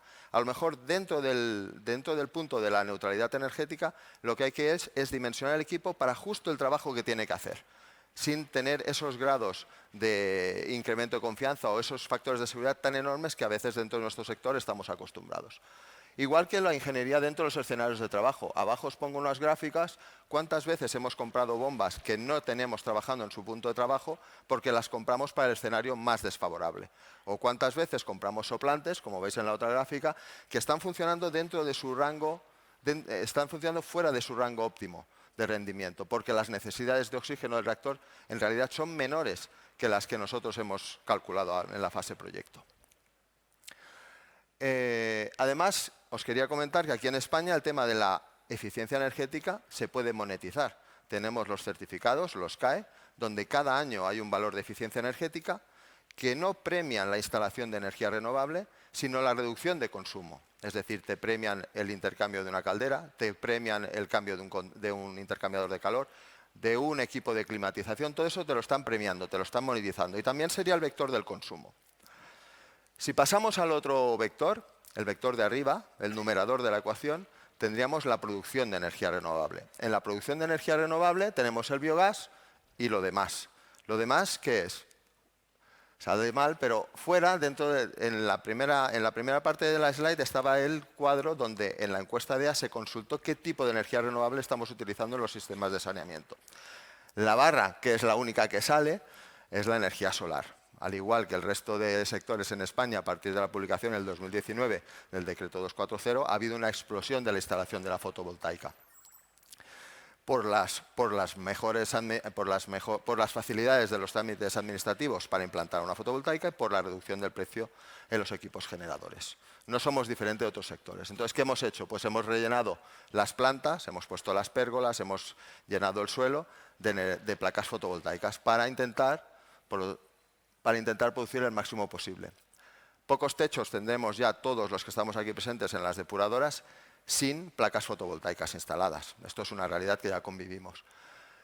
Lo que pasa que si nosotros hacemos el ratio respecto de los habitantes equivalentes que da servicio a una depuradora a la producción en fotovoltaica que puede generarse debido al espacio disponible que tenemos, contando incluso techos, estaríamos sobre el 9%. Aplicando ese 9% a esos 2.000 gigavatios hora que habíamos visto al principio que estamos consumiendo, eso nos da que podríamos presionar ahí hasta 175 gigavatios hora año, que aplicando un ratio nos da, pues no me sale la inversión tampoco. Aplicando un ratio esto sería alrededor de 255 millones de euros al año, aplicando el ratio de producción contra fotovoltaica en cuanto a CAPEX, ¿vale? Apuntaros ese 250 millones y perdonad porque no está funcionando bien la presentación. Pero también hemos pensado más allá. Hemos dicho, bueno, pues si dentro del espacio de las depuradoras no me cabe, vamos a ir fuera. Todas aquellas instalaciones aledañas a terrenos que no están siendo utilizados, pues son susceptibles de hacer ampliaciones en grandes plantas fotovoltaicas y incrementar así ese 9% de disponibilidad en cuanto a potencial de energía eléctrica. Vámonos a lo otro, a lo que estamos esperando, a la producción de biogás. Estos vuelven a ser datos de las encuestas de AEAS. Estamos alrededor, ya en el año 2018 hicimos una primera encuesta en colaboración con la Subdirección General de Hidrocarburos y el IDAE y nos daba 7,8 normal metro cúbico por habitante equivalente producción. Hemos repetido la encuesta este año, en el 2023, y nos ha dado pues, superior incluso, 10,56. ¿En qué escenario de aprovechamiento? Pues el que ya conocéis. Una central CHP, puede ser un motor, puede ser una turbina, y con esos usos la energía térmica sigue siendo el principal, seguido de la energía eléctrica. A partir de aquí, lo que nosotros tenemos es que a día de hoy, según la encuesta de AEAS, tenemos 80 depuradoras con digestión anaerobia en España. Con digestión anaerobia y con una población servida por cada una de ellas mayor de 50.000 habitantes equivalentes. De los últimos datos lanzados a la Unión Europea, en España hay 349 depuradoras en total con una capacidad superior a 50.000 habitantes equivalentes. Si hacemos la diferencia entre los dos, nos dan, en el otro circulito que no se ve porque lo machaca la parte del dinero, tendríamos 269 depuradoras con potencial para instalar esa digestión anaerobia, con una capacidad superior a 50.000 habitantes equivalentes. Esto nos daría un potencial de generación de 1.574 gigavatios hora año, que aplicándole el ratio, que no sale en la presentación, pero lo tendréis en la documentación, está alrededor de 2.000 millones de euros al año, aplicando un ratio de 1,3 euros por kilovatio hora generado en digestión anaerobia. ¿Qué cuenta ese número? Tanto la construcción del propio digestor como la incorporación del CHP, el motor, los intercambiadores, las recirculaciones, es decir, toda la maquinaria accesoria que necesitas para sacar el provecho de esa energía de la digestión anaerobia. Bueno, ya teníamos 275 en solar, tenemos ahora unos 2.000 en digestión anaerobia. Si queremos además incrementar la capacidad de biogás, y también ha salido en la transparencia de Carlos, están los fenómenos de codigestión. Como sale todo desordenado, simplemente os explico que el fenómeno de la codigestión es alimentar con un consustrato a la digestión anaerobia, de forma que a través de la aportación de una materia fácilmente biodegradable y sin tropezones, sin impropios que nos molestan las digestiones, pues incrementamos la capacidad de producir digestión anaerobia con el mismo volumen de digestión. Eso es la digestión. Importante, esos cosustratos de digestión tienen que ser compatibles con nuestro servicio, que es la depuración de agua. Es decir, toda la parte derecha de la presentación de la slide son los criterios de homologación. Ausencia de metales pesados, ausencia de disolventes, ausencia de componentes, al final, que sean perjudiciales para la vena líquida que se va a incorporar desde la deshidratación a la planta depuradora y, por tanto, con un determinado rendimiento a la salida de la planta. Otras formas de incrementar la producción de biogás son los pretratamientos. En primer plano, la hidrólisis térmica de T4, que sabéis que se está cada vez ampliando más su incorporación en el territorio nacional. Conlleva incrementos de producción del biogás del orden del 30 al 40% de la producción del biogás sobre una misma digestato. También otras más sencillas, no se ven por ahí, ultrasonidos, cavitación, etc. Y lo que os quiero mostrar con esta, que así tampoco se ve bien, pero bueno, es que también tenemos otros kilovatios, que son aquellos, y hablaba ahora Pedro Simón, que vienen de la valorización de nuestro lodo. Nuestro lodo, al final, por datos de AEAS, estamos en 922.000 toneladas de materia seca de lodo al año de producción. Digeridos, tenemos, por ahí, digeridos 378.000, no digeridos 544.000. Y ahí tenéis los poderes caloríficos de un lodo típico, inferior y superior, para digerido y no digerido. Es decir, para un lodo no digerido, estaríamos en un PCI, poder calorífico inferior de 4.000 kilocalorías kilo, para un digerido 3.300.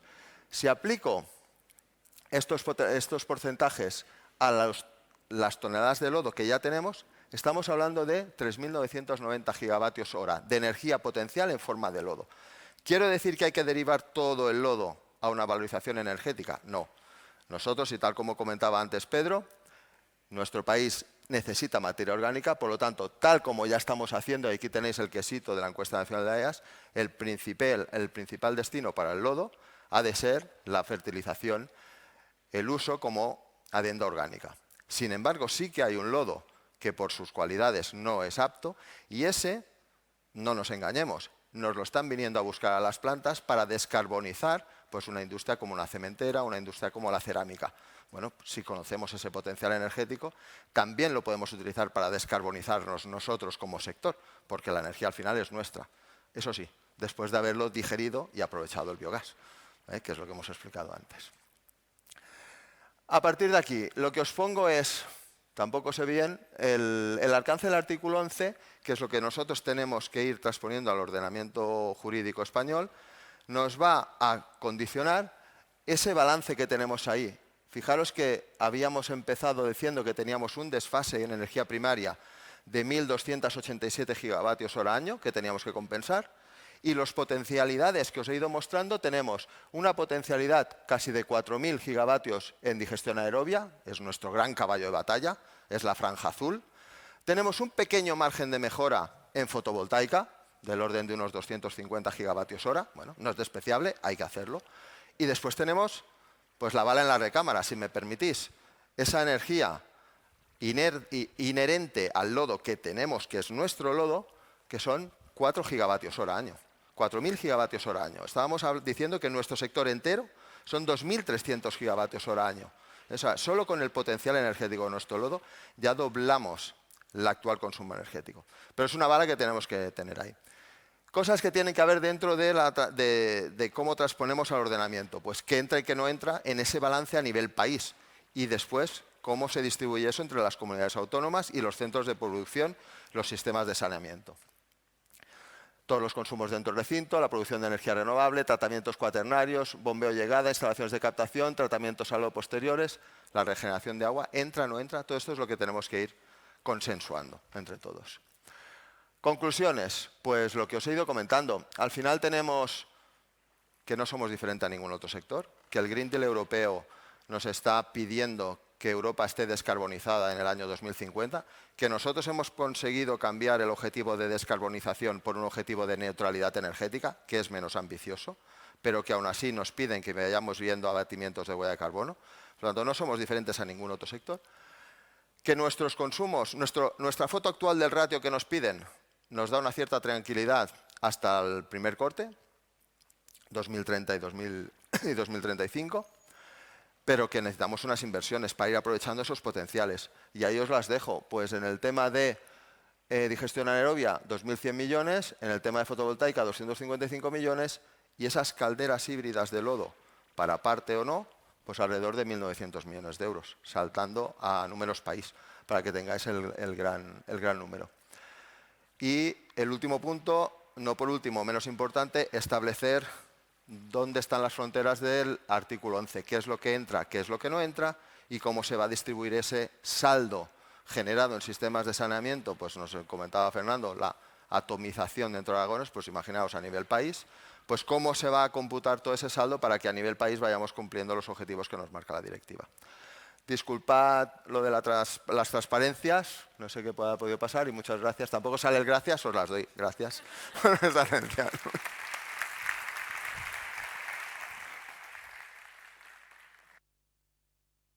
Abordamos en este momento el tratamiento cuaternario y la responsabilidad del productor.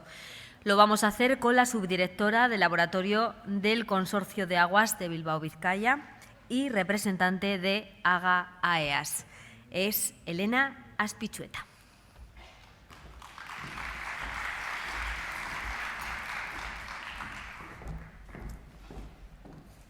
Muchísimas gracias a la organización por invitarme a participar en este evento y a todos vosotros por el interés en esta jornada. Me voy a centrar en el tratamiento cuaternario y la responsabilidad ampliada del productor por ser aspectos tan novedosos que incorpora la directiva. Los cuaternarios, por no estar implantados de manera generalizada de momento en nuestras depuradoras, salvo casos especiales en Suiza o algunos en Alemania, y la responsabilidad ampliada del productor. Irene ya os ha dado unas pinceladas, pero yo voy a entrar un poco más al detalle. Durante todos estos últimos años estamos oyendo hablar de los contaminantes de preocupación emergente, de los microcontaminantes, y nos generan cierta inquietud porque aparecen en las aguas residuales, en las masas de agua y por su potencial efecto en el medio ambiente y en la salud humana. En los estudios que ha hecho la Comisión Europea de todo este conjunto de microcontaminantes, un porcentaje muy elevado, en torno al 92%, procede del sector de productos farmacéuticos y de cosméticos y de higiene personal. Esta problemática va en aumento porque va ligada a nuestro estilo de vida, a una población cada vez más envejecida y, por lo tanto, como veis, en todas estas fases del diagrama y unido a la mejor capacidad de detección analítica, podemos encontrar estos compuestos en muchas de estas fases y se incorporan en el ciclo integral del agua. Ahí tenéis un mapa en el que a nivel mundial veis marcados en distintos colores la presencia de estas sustancias farmacéuticas en las masas de agua en general. En muchos casos veis que hay un color naranja que indica que el nivel es entre 30 y 100 compuestos distintos que han aparecido y a partir de 100 marcados en rojo. Por todo ello, la Comisión Europea, en el estudio de evaluación del impacto, considera que hay que poner en marcha tratamientos cuaternarios para abordar esta contaminación. Sí que me gustaría insistir, y tal como mencionaba Pedro también en su presentación anterior, que desde luego la mejor estrategia es el control y la reducción de la contaminación en origen. Pero, sin embargo, en este caso, y debido a que es una contaminación generada por el uso de estas sustancias que las generamos nosotros y son producto de la excreción humana y llegan a las depuradoras, hay que adoptar medidas adicionales de mitigación.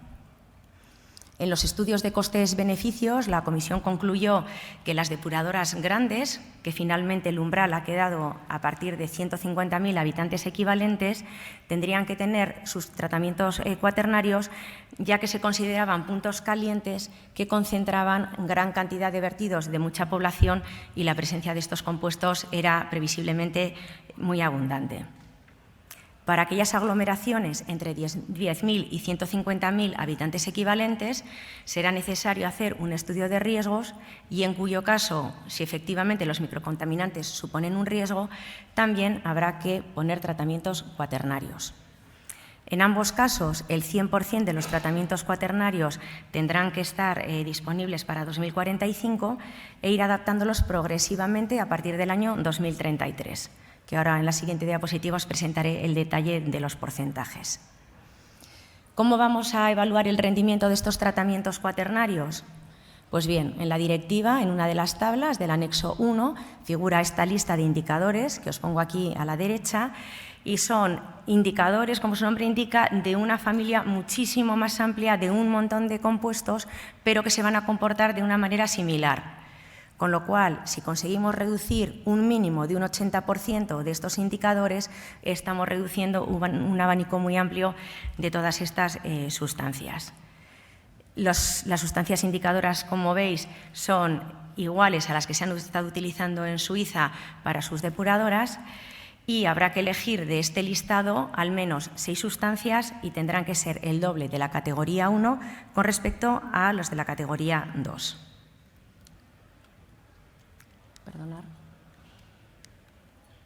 Bien, esto es lo que os comentaba de los porcentajes graduales. En la parte superior tenéis para depuradoras mayores a 150.000 como el 20% de ellas tendrán que tener los cuaternarios para 2033, el 60% para 2039 y el 100% de ellas para 2045. Y en la parte inferior, para el rango de 10.000 a 150.000, pues hay una progresión, hay otros porcentajes intermedios para llegar al 2045.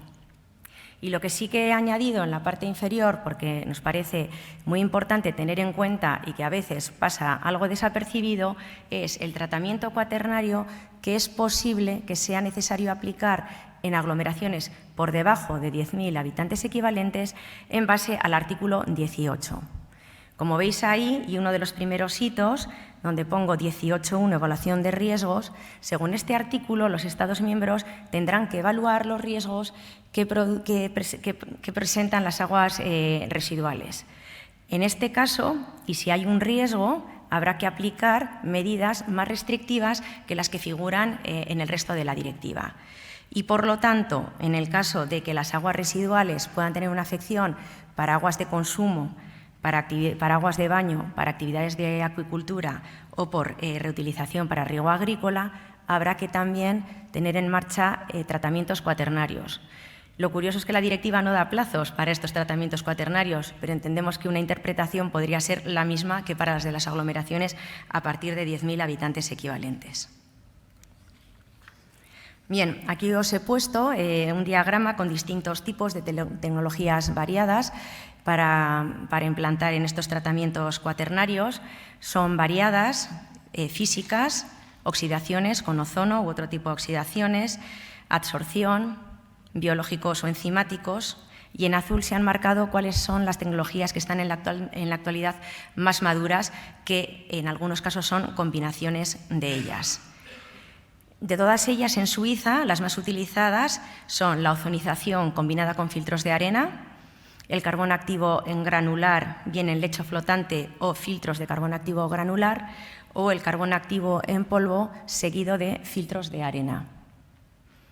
Yo os he puesto 3 diagramas. El primero de un caso de ozonización, que por ejemplo, es el que se utiliza en la planta más grande de Suiza, en la de Zurich, de 650.000 habitantes equivalentes. Y luego tenéis 2 combinaciones distintas de carbón activo en polvo, integrado en los reactores biológicos, y en un caso con una filtración de arena posterior o en otro caso con una decantación previa antes de la filtración por arena. Bien, pues ¿cómo vamos a pagar todo esto? Ya ha salido también en presentaciones previas. Es el mecanismo que introduce la Comisión Europea para financiar los costos de los tratamientos cuaternarios, es la responsabilidad ampliada del productor. Ellos tendrán que cubrir un mínimo de un 80% de los costos y deja abierto el resto, el 20% restante, a que los Estados miembros decidan cómo se tendrá que financiar para llegar al 100%. Los sectores que están implicados en esta responsabilidad ampliada del productor son los que figuran en el anexo 4 de la directiva y son los productores de medicamentos para uso humano o de productos cosméticos o de higiene personal. Y la responsabilidad ampliada estará basada en la cantidad de sustancias que ponen en el mercado nacional. En aquellos casos en los que se pongan menos de 1 tonelada de sustancia a nivel de mercado de la Unión Europea, se considera que el trámite burocrático y la complejidad del sistema pues sería muy complicado, por lo cual contempla una posibilidad de exención en este caso. Y adicionalmente, si estas sustancias son biodegradables o no generan microcontaminantes al final de su ciclo de vida, también estarán exentos del sistema de responsabilidad ampliada del productor.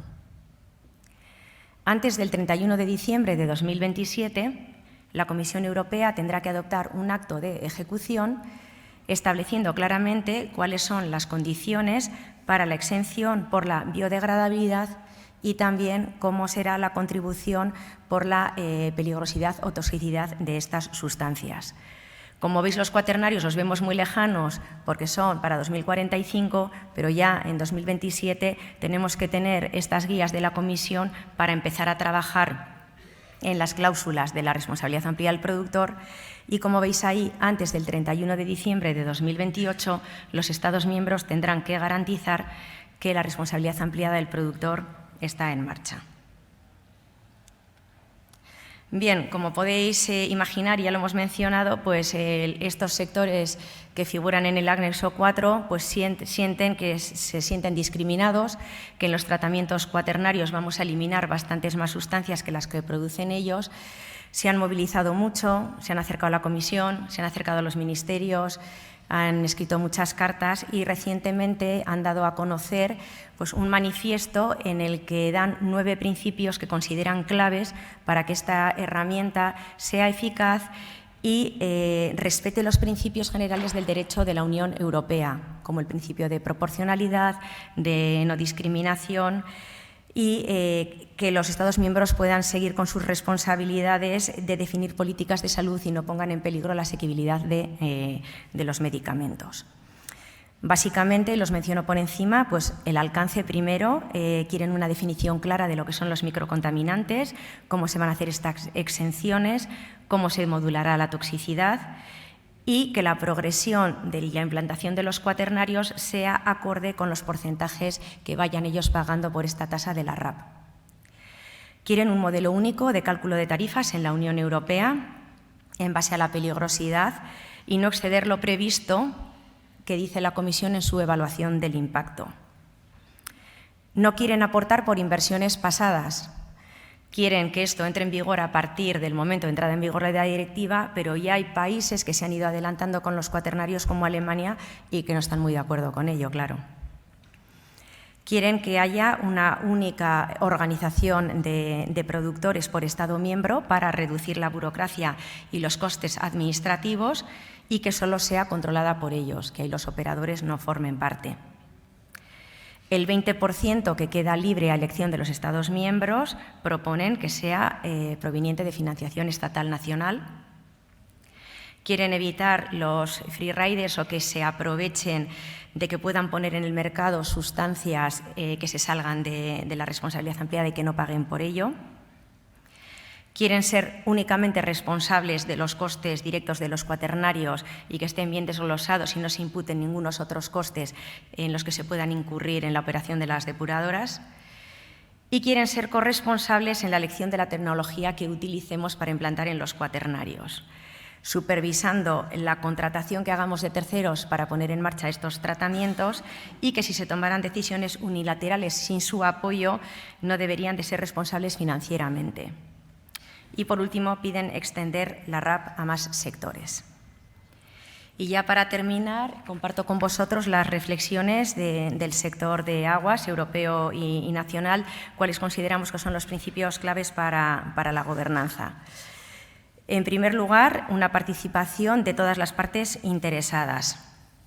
Identificar todas las partes interesadas claves, con sus roles y las responsabilidades, que esté aprobado por la autoridad competente y que haya una discusión continua, que sea transparente para generar confianza, adaptada por todos y con datos claros y fiables, que haya una armonización sobre los costes a cubrir, que quede claro con cuánto van a contribuir.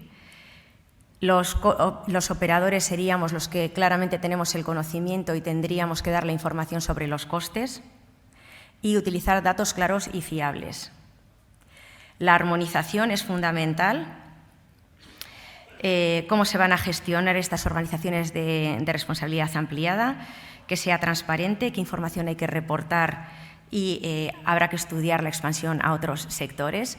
Aquí, tanto desde el sector nacional como del europeo, defendemos que la RAP debe cumplir el 100% de los costes de los cuaternarios. Creemos que los sectores responsables son responsables al 100% y no parcialmente. Otra cosa es que estamos de acuerdo en que habrá que abrirlo a más sectores y claramente todos los que contaminen que estén en estos sistemas de responsabilidad ampliada. Y el control para asegurar el cumplimiento, responsabilizar a todas las partes, que haya un procedimiento nacional para reconocer a estas organizaciones de responsabilidad ampliada de los productores, un control financiero y, lo que os decía, revisar en un futuro la implicación de otros sectores. Consideramos en el sector que esta herramienta es fundamental para que esté implantada a tiempo y poder cumplir con nuestras obligaciones de tratamiento y, a su vez, poder garantizar la asequibilidad de las tarifas de agua. Muchísimas gracias.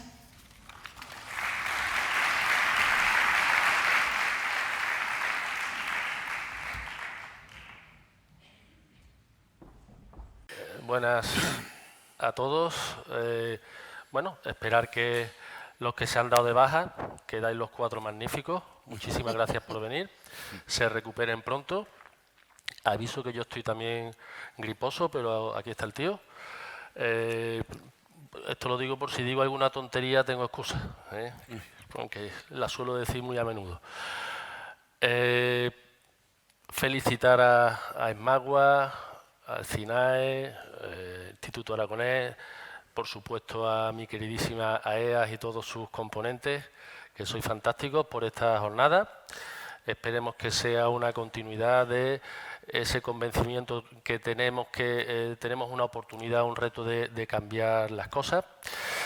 Si me permitís, porque tenemos poco tiempo, sí me gustaría lanzar unas pequeñas reflexiones durante 3 minutos,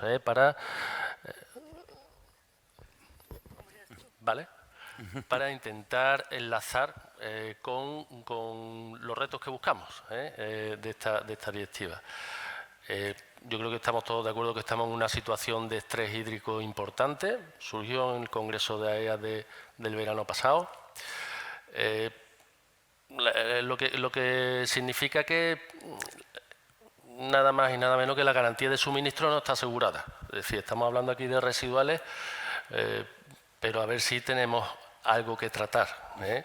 Hablaban de unas proyecciones para el 2050 que se estimaba que un 65% con el modelo de uso actual era lo que podía haber. Por lo tanto, tenemos que cuidar al máximo el recurso. Hay que ir hacia tratamientos más estrictos, que es de lo que se trata esta directiva, porque cada vez más el agua que captamos se tiene que parecer más a la que emitimos en las depuradoras. Eso yo creo que es una realidad. Además, desde 2019, Europa al menos ha puesto la bandera a través del Pacto Verde Europeo de ir hacia la neutralidad de contaminación de la actividad humana. Esto significa disminuyendo los gases de efecto invernadero. Entonces, como sector también tenemos que contribuir a esa descarbonización del sector y al mismo tiempo de nuestro ecosistema local. Participar en esa descontaminación, descarbonización de las ciudades. Desde las depuradoras, habéis visto ya múltiples ejemplos, con ese trinomio agua-energía-residuos, pues podemos actuar y podemos ir facilitando esa compensación de la contaminación que se produce. Con estas premisas, yo creo que un impulso normativo era necesario y se ha realizado. Es decir, lo que era una opción para muchos, las biofactorías, los centros ambientales, etcétera, se ha convertido ya, con los requisitos que viene en la nueva directiva, en una obligación, ¿vale? Una obligación que lo ha explicado fantásticamente bien Irene esta mañana, que va a través de 3 ejes. Pondremos unas cosas en un eje, en otro, pero fundamentalmente un mayor incremento de la eliminación de la contaminación, tratamientos, sistemas individuales, acabar con los colectores, tratamientos secundarios, terciarios, cuaternarios, desbordamiento, etcétera. Alinearnos con el Pacto Verde Europeo, midiendo nuestra descarbonización y contribuyendo ya directamente con ese desapalancamiento de la energía eléctrica, produciendo nuestra propia energía eléctrica, porque efectivamente tenemos que ir al objetivo del 100%, lo vemos asequible, costará trabajo, costará mucho esfuerzo, más nos gusta, y únicamente, bueno, si no podemos, pues podemos tener energía no fósil del 35%, y con una mejora indudable, bueno, con recuperación de lodos, de agua regenerada, es decir, con herramientas de economía circular, buscando esa excelencia de tratamiento por un lado y esa mayor circularidad de nuestros centros ambientales por otro. Y mejora en la gobernanza, ya tiene que haber saneamiento para todos, sistema de alerta temprana de virus, la responsabilidad ampliada del productor, etcétera, etcétera. Con lo cual hay que hacer muchísimas cosas. Muchísimas cosas, y han salido por ahí diagramas de líneas de tiempo cronológicas. No sé qué pensáis, Yo siempre gasto la misma broma, yo saco mi carnet de identidad, a mí no me pilla, pero ahí hay mucho de aquí que sí os va a pillar, y fácil no lo veo. No sé cómo lo veis, ahora no lo vais diciendo, si no os importa. Por lo tanto, reto de gobernanza para poder agilizar, para poder gestionar, para poder coordinar, retos de financiación. Es muy vulgar hablar de dinero, pero no nos queda otra, porque partimos de una situación también en desventaja. Tenemos 4 expedientes de sanción ahora mismo en marcha, 400 y pico depuradoras que incumple, de ellas gran parte por nutrientes, otra parte menor por materia carbonosa. Es decir, necesitamos poner líneas de dirección claras. Y a mí, en ese sentido, enlazando con los elevados requisitos en poco plazo que tenemos, Miriam, ¿no te importa ser la primera? Rompe el hielo ahí con valentía. No te preocupes, te lo arreglan, ¿no? Hola. Ya, me ha pasado lo mismo que a ti. Sí, muchos requisitos, mucha exigencia en poco tiempo, con incumplimientos ya patentes. Probablemente, si las medidas, la implantación de tecnologías no llegan a tiempo, volveremos a tener incumplimientos. Yo te preguntaría, así a modo general, tranquilo, ¿nos podéis echar una mano? Y a modo particular, el seguimiento del cumplimiento al final va a través de las autorizaciones de vertido. Esas autorizaciones de vertido es posible que tengan límites de emisión progresivos conforme a un plan de medidas correctoras y que se vaya viendo que tienen resultados con la mejora, con la contribución que hacen las depuradoras, las emisiones de las depuradoras, la mejora del medio receptor y el cumplimiento de los objetivos medioambientales. Bueno, lo primero también yo agradecer la invitación para estar aquí. Respecto a la pregunta que haces y poniendo un poco en situación que nosotros, las confederaciones, en concreto las comisarías de aguas, pues también estamos de momento asimilando todo lo que se nos viene a todos encima, teniendo muy claro pues que necesitamos coordinarnos y avanzar juntos.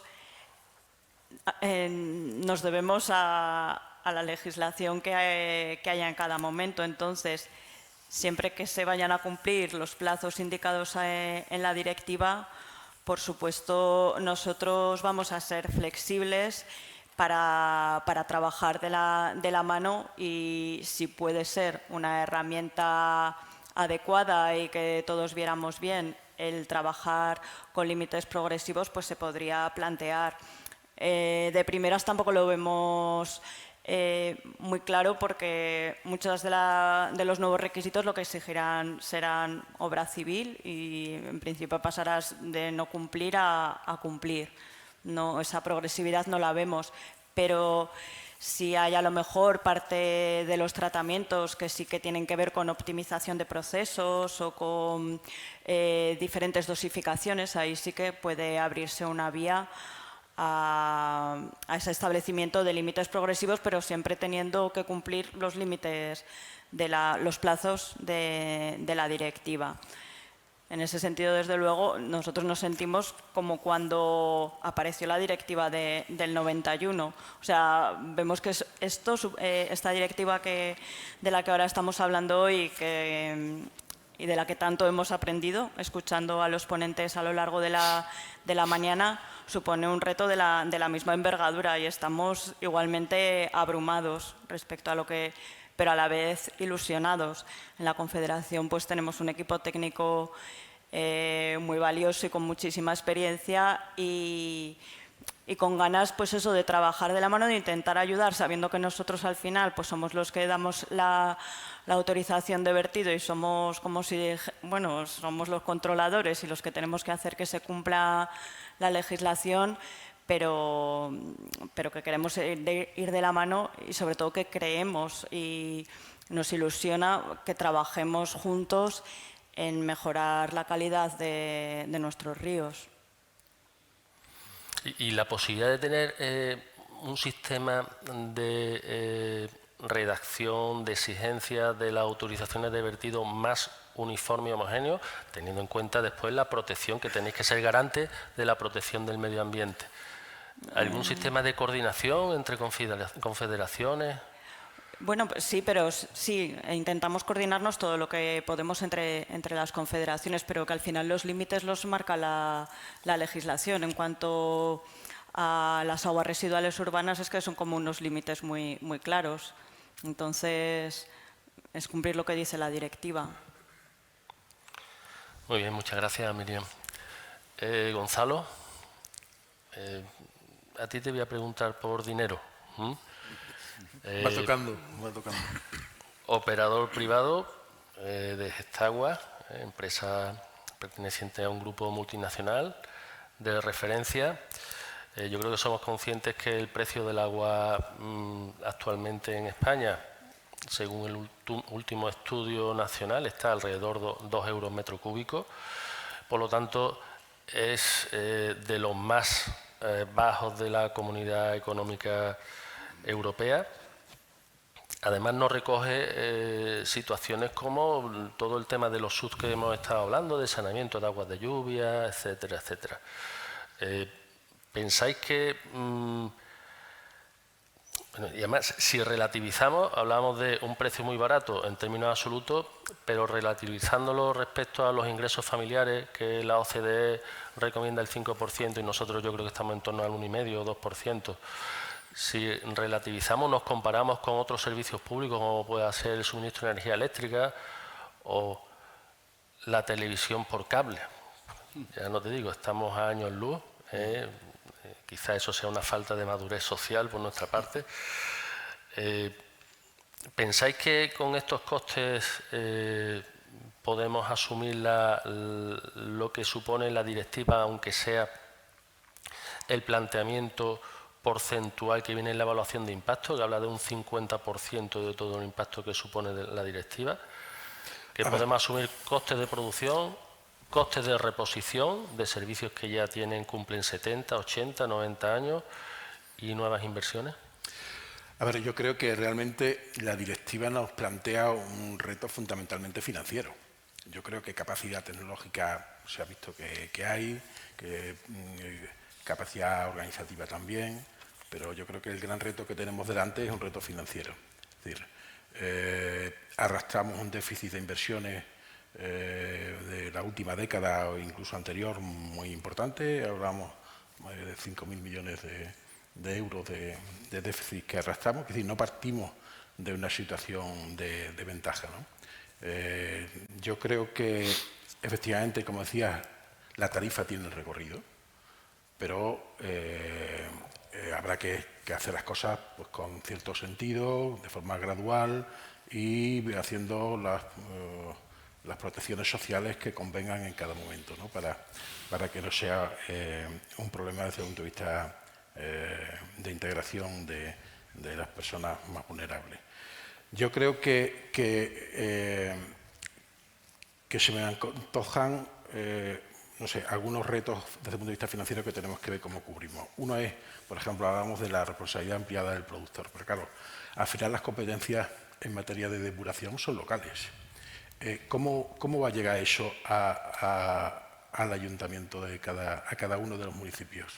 O sea, esto es una pregunta que tendremos que hacernos, ¿no? Porque se pueden subvencionar las infraestructuras pueden ser financiadas por el Gobierno central, por Europa o por la comunidad autónoma, pero finalmente seguro que la operación la tendrá que financiar el municipio y tendrá que financiarlo vía tarifa. Pero no solo eso, estamos diciendo que arrastramos un déficit de financiación en la renovación de las infraestructuras existentes actualmente, ¿no? Pero esto justamente porque no forman parte de la estructura tarifaria. No estamos recuperando los costes que tenemos que estar recuperando con las tarifas actuales. De modo que yo creo que tenemos recorrido, la tarifa está en el percentil 25, ¿no? por abajo de las tarifas europeas, quiere decir que no hay ningún sentido para que España tenga una tarifa tan baja en la situación de estrés hídrico que padece y que yo creo que sufrimos con el cambio climático. Necesariamente tiene que tender la tarifa a igualarse con lo que está pasando en el resto de Europa. Pero, por otra parte, yo creo que también un enfoque de colaboración público-privada adecuado puede facilitar que las inversiones que hay que hacer en relativamente corto periodo de tiempo pues se puedan acelerar, ¿no? Yo creo que ahí también estudiar marcos normativos que faciliten esa colaboración y que permitan financiación privada en esta parte del ciclo del agua, yo creo que también podría ser interesante y podría ser una palanca que nos ayudase a cubrir el déficit financiero que seguramente vamos a tener en los próximos años. Por lo tanto, yo creo que es tarifa una parte, otra parte será los productores, como hemos dicho antes, otra parte será los gobiernos y Europa. Bueno, yo creo que habrá distintas patas, pero que finalmente si todos hacemos un plan financiero de verdad, podremos acometer el reto que tenemos delante. Pues muchas gracias, Gonzalo. Fernando Mendoza, de Nilsa, tal encantado. Sois vosotros referentes de pequeñas poblaciones, por lo menos para mí, ¿eh? Os conozco bien, hacéis muchas cosas, las hacéis bien. Pequeñas y medianas poblaciones.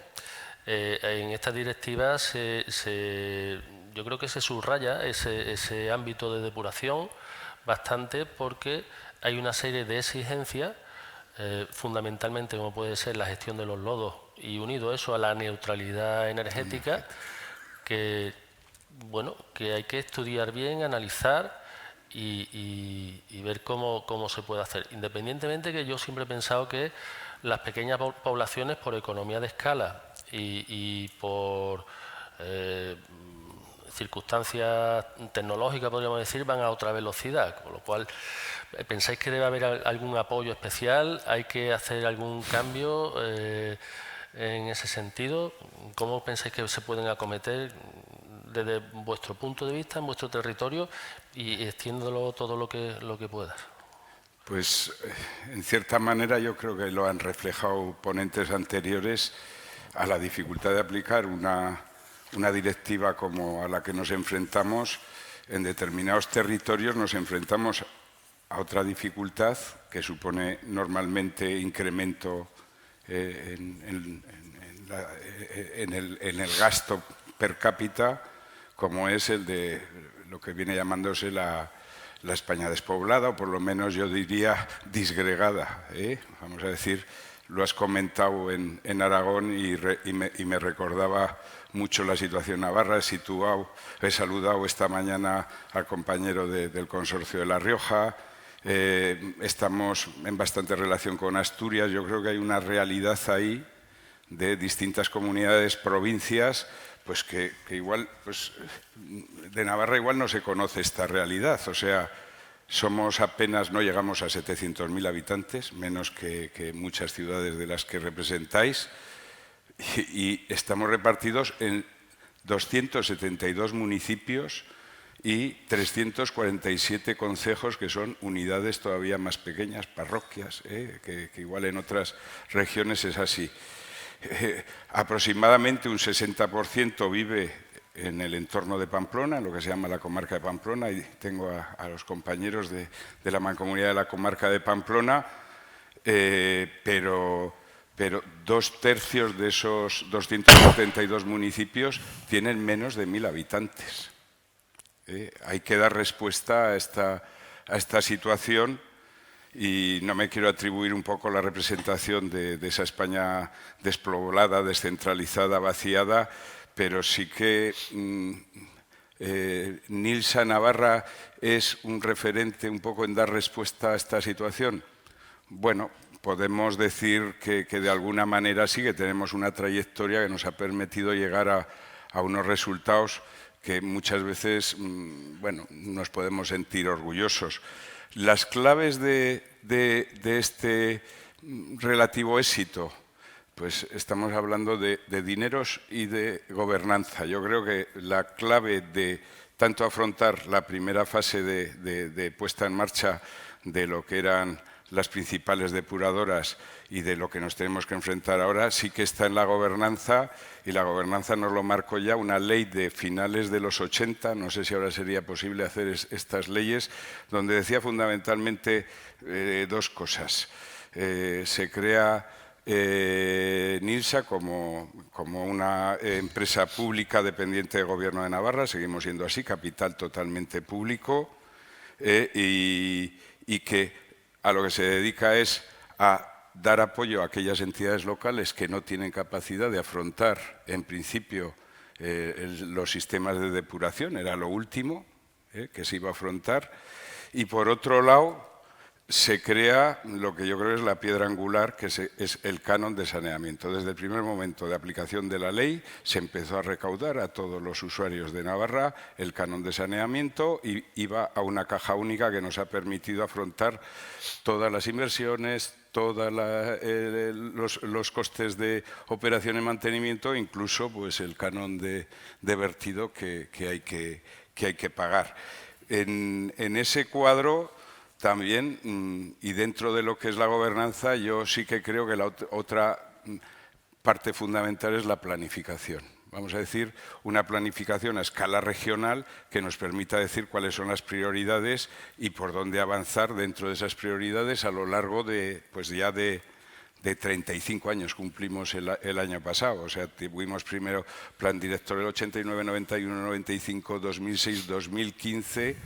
y ya en colaboración pues, con las distintas mancomunidades que llevan abastecimiento, en 2019 ya un plan director de ciclo integral del agua de Navarra, desde el 19 hasta el 30, que ahora estamos revisando el segundo sexenio, poniendo vamos a decir, las actuaciones que creemos prioritarias. El tema de los números, por dar algún número, desde el año 89 hasta ahora, en Navarra nos hemos gastado solo en saneamiento, no llegan a los 1.000 millones de euros, 930 millones de euros. ¿De dónde se han recaudado este dinero? Pues no llega al 20% lo que no ha salido del canon. O sea que más del 80% han sido los usuarios de todo Navarra los que, con sus aportaciones, hemos financiado tanto las inversiones como la operación, como el mantenimiento, como todos los gastos de ahí. En un primer momento sí que llegaron algunas ayudas europeas para lo que es la construcción de las primeras depuradoras. El Gobierno de Navarra aportaba a través del Plan de Infraestructuras Locales Regional dinero, pero desde el 2013 vamos a decir que nosotros tenemos que enfrentarnos con nuestros recursos a los retos que venimos afrontando y que tenemos que afrontar. ¿Va a ser ahora fácil afrontar, y yo creo que con esto acabo, afrontar estos nuevos retos que nos marca la directiva TARU? Pues, a ver, nosotros hemos valorado que si un presupuesto medio nuestro era en torno a los 35 millones de euros anuales, ya pues hasta el año 22, en el año 22 ya tenemos un presupuesto de 41 millones, 23, 42, 24, 47 y el presupuesto de este año nos sube a 65 millones de euros. Mirando un poquito más allá y en este momento que entendemos que va a ser de inversión más importante de la media, el Plan Director de Navarra marca 3 líneas prioritarias de acción, que es la Estrategia de Fangos de Navarra, con 47 millones entre el año 23 y el año 30, 47 millones. La renovación y ampliación de instalaciones donde todavía no nos metemos con terciarios y cuaternarios, pero sí que hay que atender y sí que hay que tener en vista que nos va a llegar, nos supone unos 60 millones de euros. Y depuración biológica en pequeños núcleos es una labor continua, y con eso acabaré. Sí que tenemos previsto gastar 28 millones de euros. Cuando hablamos de núcleos pequeños, ¿de qué estamos hablando? Que es el primer reto y que parece difícil, antes de entrar en fangos o en esto, que lo dejaré por si hay más interés. En Navarra ahora, vamos a decir, hay una depuradora mayor, que es la de Arazuri, la de la Mancomunidad de la Comarca de Pamplona, por encima de los 100.000 habitantes. Una, para nosotros grande, mediana, que es la de referencia un poco en el eje del Ebro, alrededor de Tudela, en torno a 100.000 habitantes. Pero luego tenemos pues 7 entre 15.000 y 50.000 habitantes, 38 entre 15.000 y 2.000 habitantes, pero 55 entre 252.000 y 105 depuradoras por debajo de 250 habitantes equivalentes, además de 415 fosas sépticas. O sea, nosotros el primer reto, que es el de bajar por debajo de los 1.000 habitantes equivalentes, en este momento y en las condiciones que he transmitido, pues en fin, y si hay oportunidad, pues podemos hablar de otros. Sí, pero Fernando, no te quiero amargar el día, pero la neutralidad energética va a ser un problema. Ya he comentado ese... Lo quiero, no es por fastidia, pero lo quiero hacer visible porque es un reto que se pone a nivel nacional y no es del todo fácil. Es decir, parece que hay un desconocimiento en la exigencia. Los números salen, es posible, pero nos tenemos que organizar y ordenar bien. Y hacer una lectura muy buena de la directiva con una mejor interpretación para poder llegar a esas poblaciones, ¿no? Para nosotros, que para otros, pues vamos a decir, igual no son cantidades tan altas, lo que es estrategia de fangos que va unido al reto de neutralidad energética, yo creo que eso ha quedado bastante claro en las distintas ponencias.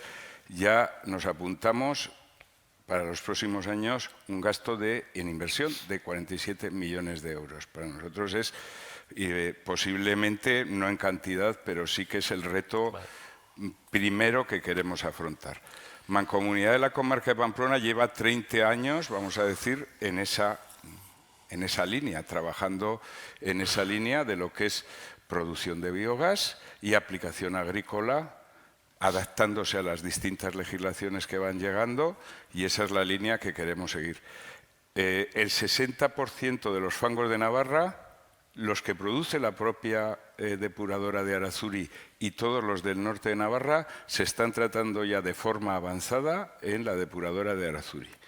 El otro 40% de los fangos de Navarra, los estamos tratando de forma avanzada, higienización y estabilización, pero fuera de Navarra y fuera del sistema público. Los estamos llevando a una planta de biometanización fuera de Navarra, a 1 hora del límite de Navarra, en Zaragoza, y se están tratando. Pero queremos dar ese paso de tratar bien esos fangos, generar bien, como yo creo que se ha insistido bastante por distintos ponentes, ese biometano, y a nosotros, contando hasta el transporte, porque es un sistema donde los fangos que se generan en depuradoras pequeñas pasan a depuradoras más grandes, y si son medianas, una vez, vamos a decir, reducido su volumen, llevado a 2 depuradoras, Arazuri el norte y Tudela al sur.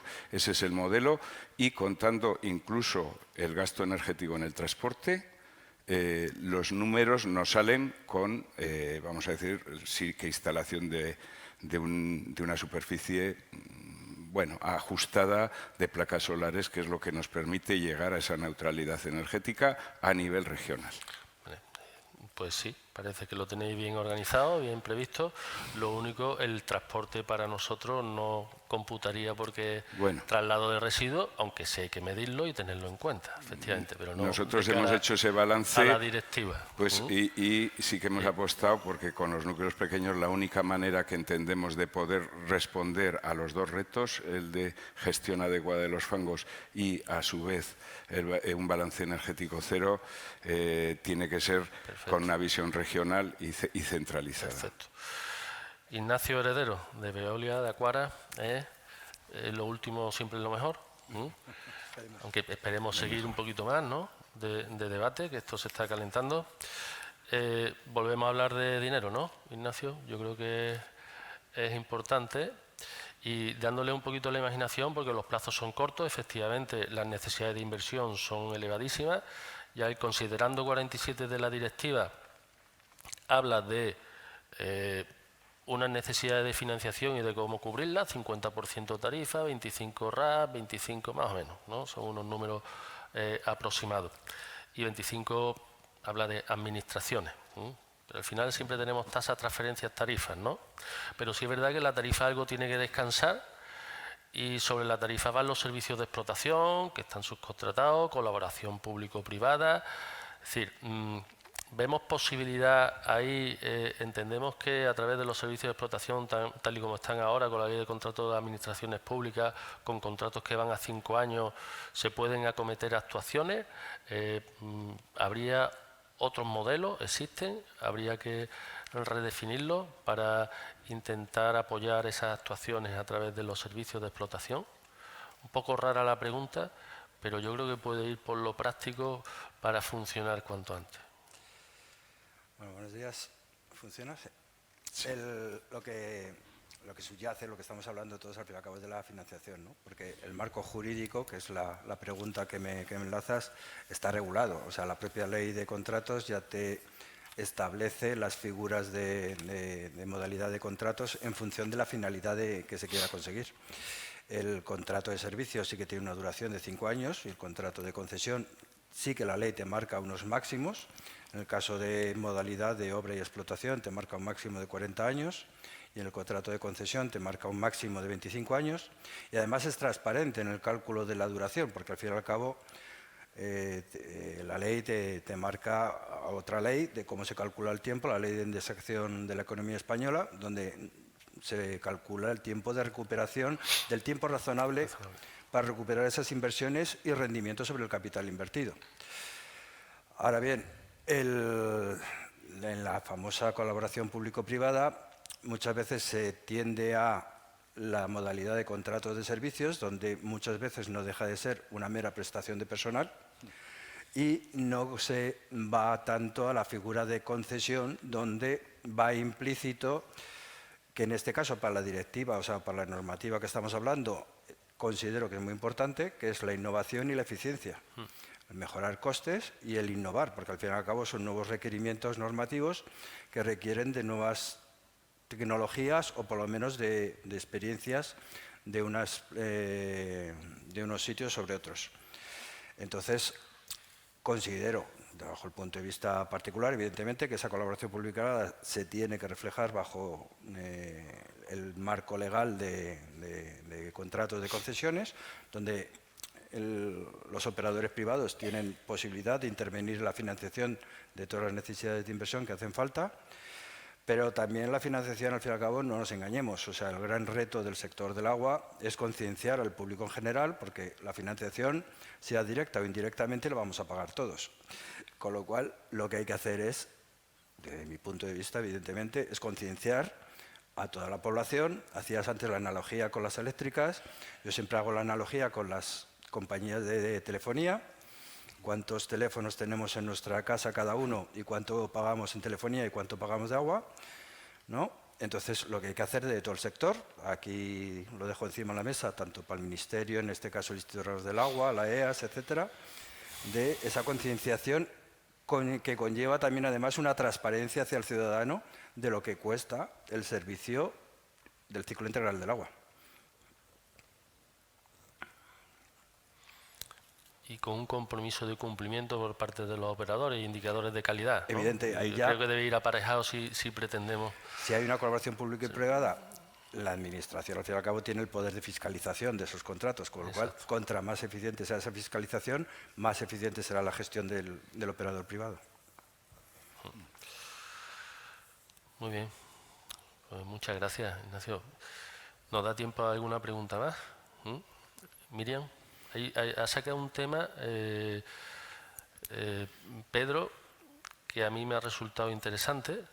No estaba del todo de acuerdo contigo, pero tú sabes que eso es lo más sano que hay. Cuando habla de eliminación de nutrientes, requisitos muy estrictos, necesidades de reutilización o de nutrientes para riego agrícola y para otros usos. Intentar conjugar ambas cuestiones. ¿Para qué eliminar tantos nutrientes que gastan recursos, cuestan dinero, etcétera, si los puedo colocar beneficiosamente en otros sitios? Sea el fósforo, a través de los lodos, y aguas regeneradas fundamentalmente. Aguas regeneradas que se rigen, como bien has dicho ya, por el nuevo reglamento de aguas regeneradas, 1085 creo que es, ¿no?, del 2023, donde viene bien especificado las autorizaciones de productor, de suministro, etcétera, las concesiones, cómo hay que realizarlas, y que tienen que ir a través de las autorizaciones de vertido nuevamente. La interpretación que se puede hacer desde la Confederación se entiende tal y como se expresa, se quiere entender la directiva. ¿Veis esa transposición posible? Es decir, computar la eliminación de nutrientes no tanto por valores de emisión, sino por kilogramos de emisión o kilogramos de tanto por ciento de eliminación, entendiéndose eliminación como lo que no va a la masa de agua receptora. ¿Me he explicado? Sí, más o menos, creo. Gracias. El reglamento de reutilización es del año pasado, no del 23, del 24. Entonces es de finales del 24 y todavía estamos poniendo en marcha, pues eso, la autorización de productores de agua para reutilización. Yo creo que Pedro lo ha explicado muy bien, la posibilidad que se abre en la nueva directiva. En cuanto a unos menores requisitos, la verdad que nosotros no lo estábamos enfocando, como tú comentas, teniendo en cuenta los kilogramos que se emitían a la masa de agua. Lo que sí entendíamos es que se podía ser mucho menos exigente a la hora de eliminar nitrógeno y fósforo cuando el agua posteriormente se iba a reutilizar en riego. Que es lo que esto habrá que explorarlo y, como muy bien decía Pedro, pues habrá que trabajar en ello y plantear posibilidades. Desde luego, la depuradora que vaya a tener esa parte de reutilización tendrá que ser flexible por por propia definición, porque al final es que el regadío pues está sometido a fluctuaciones. No, pero Miriam, yo creo que en plan de inversiones hay que eliminar nutrientes, pero en plan de operación y de límites de emisión se puede ser flexible para el cumplimiento. La inversión, por lo mismo que ha dicho Pedro, porque tienes que tenerla preparada. O sea, Eso es, exacto, que tienes al final que tenerlo preparado porque siempre vas a tener la posibilidad de verter a cauce y tener que hacer la eliminación de los nutrientes.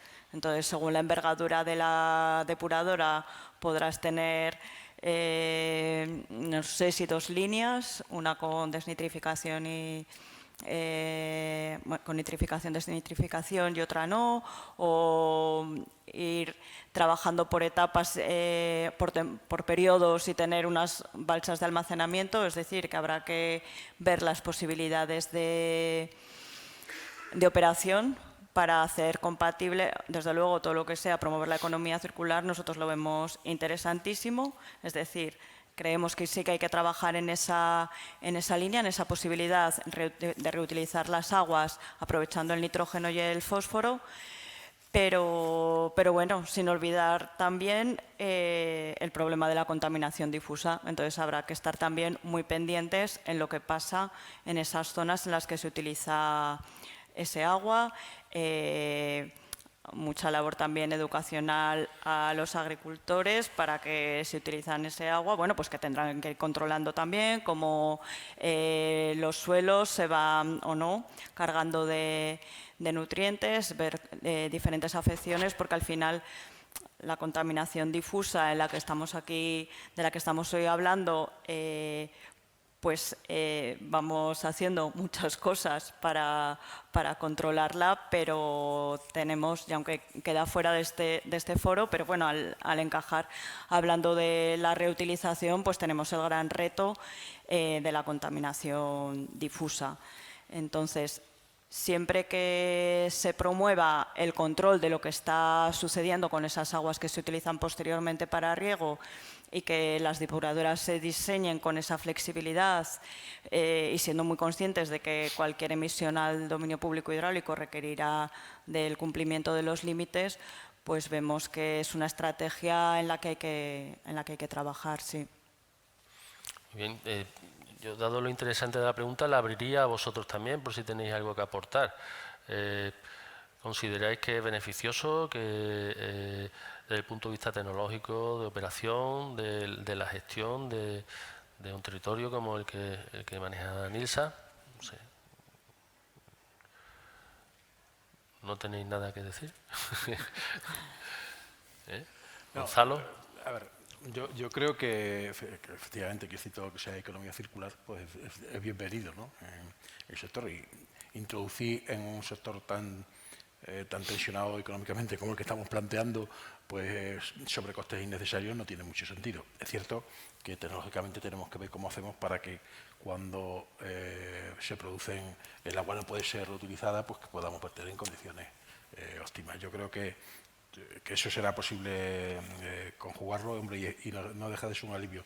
A mí hay algo que me preocupa más de la directiva nueva, y es algo que ha quedado un poco en el aire, yo creo que no tiene plazo, pero sí que hablaba de la necesidad de tratamiento cuaternario en caso de reutilización de agua.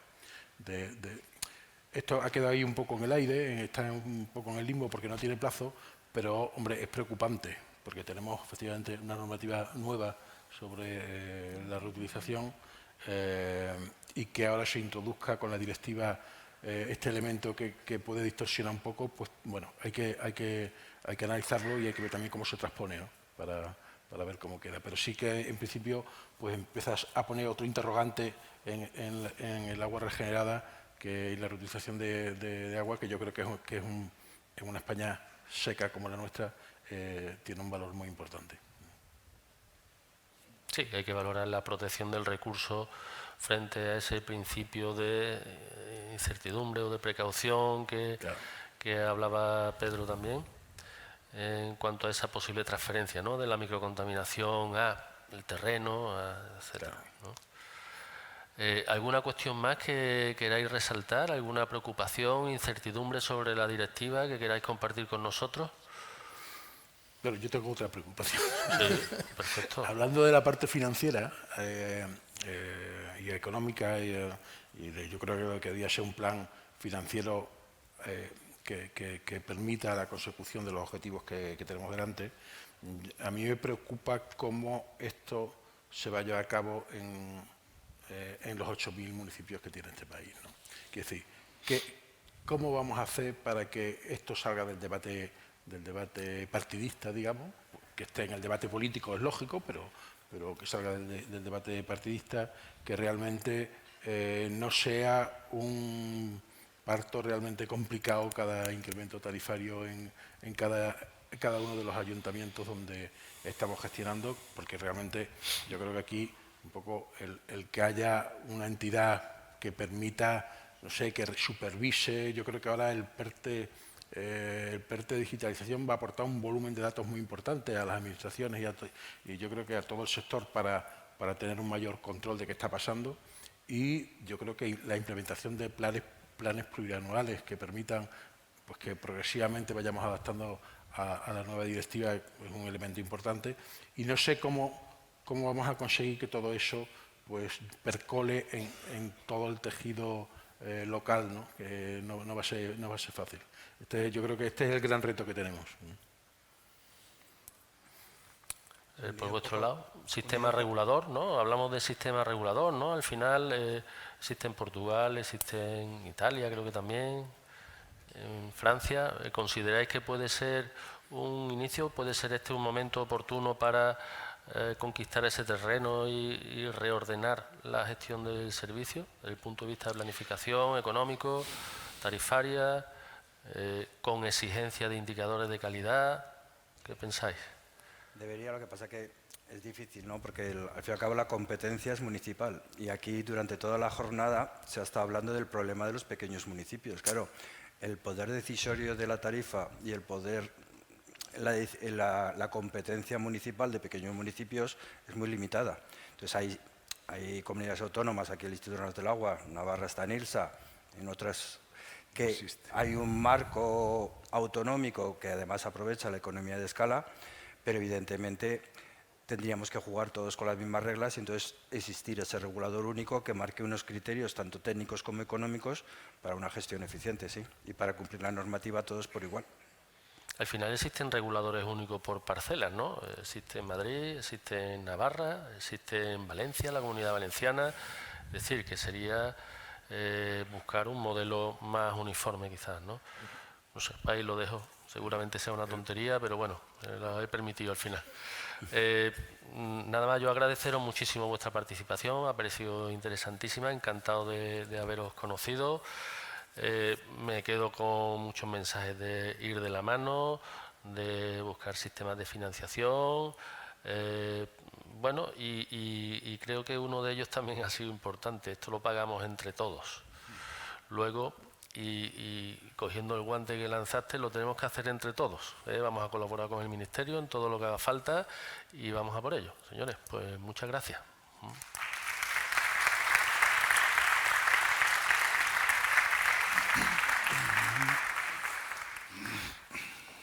Para clausurar ya esta jornada, llamamos por favor para que tome la palabra el director del Instituto Aragonés del Agua, Luis Estaún.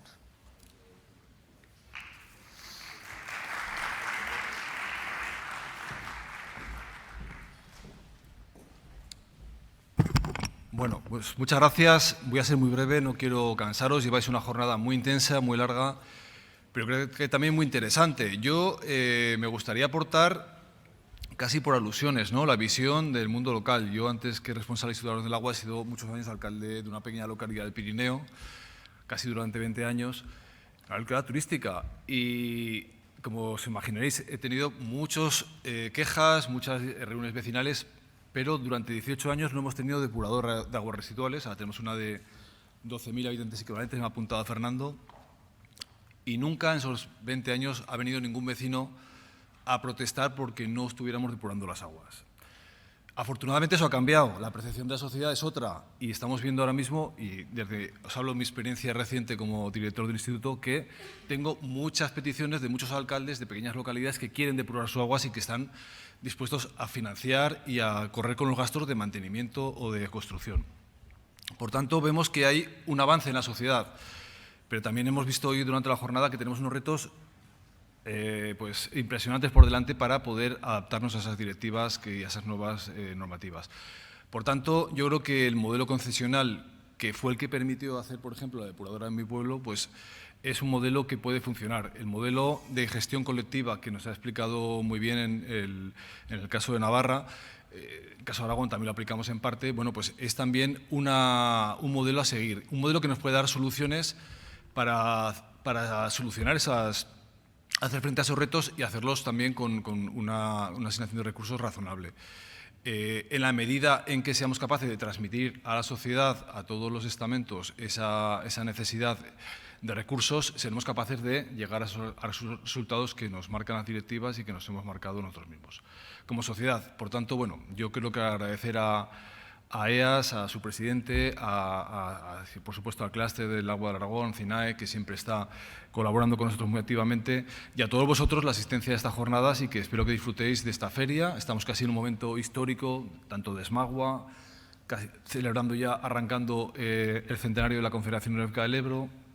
Bueno, pues la verdad es que es un momento importante, un momento de encrucijada en cuanto a regulación del sector. Por tanto, animaros a todos a disfrutar de la feria y a volver aquí cuando queráis. Muchas gracias.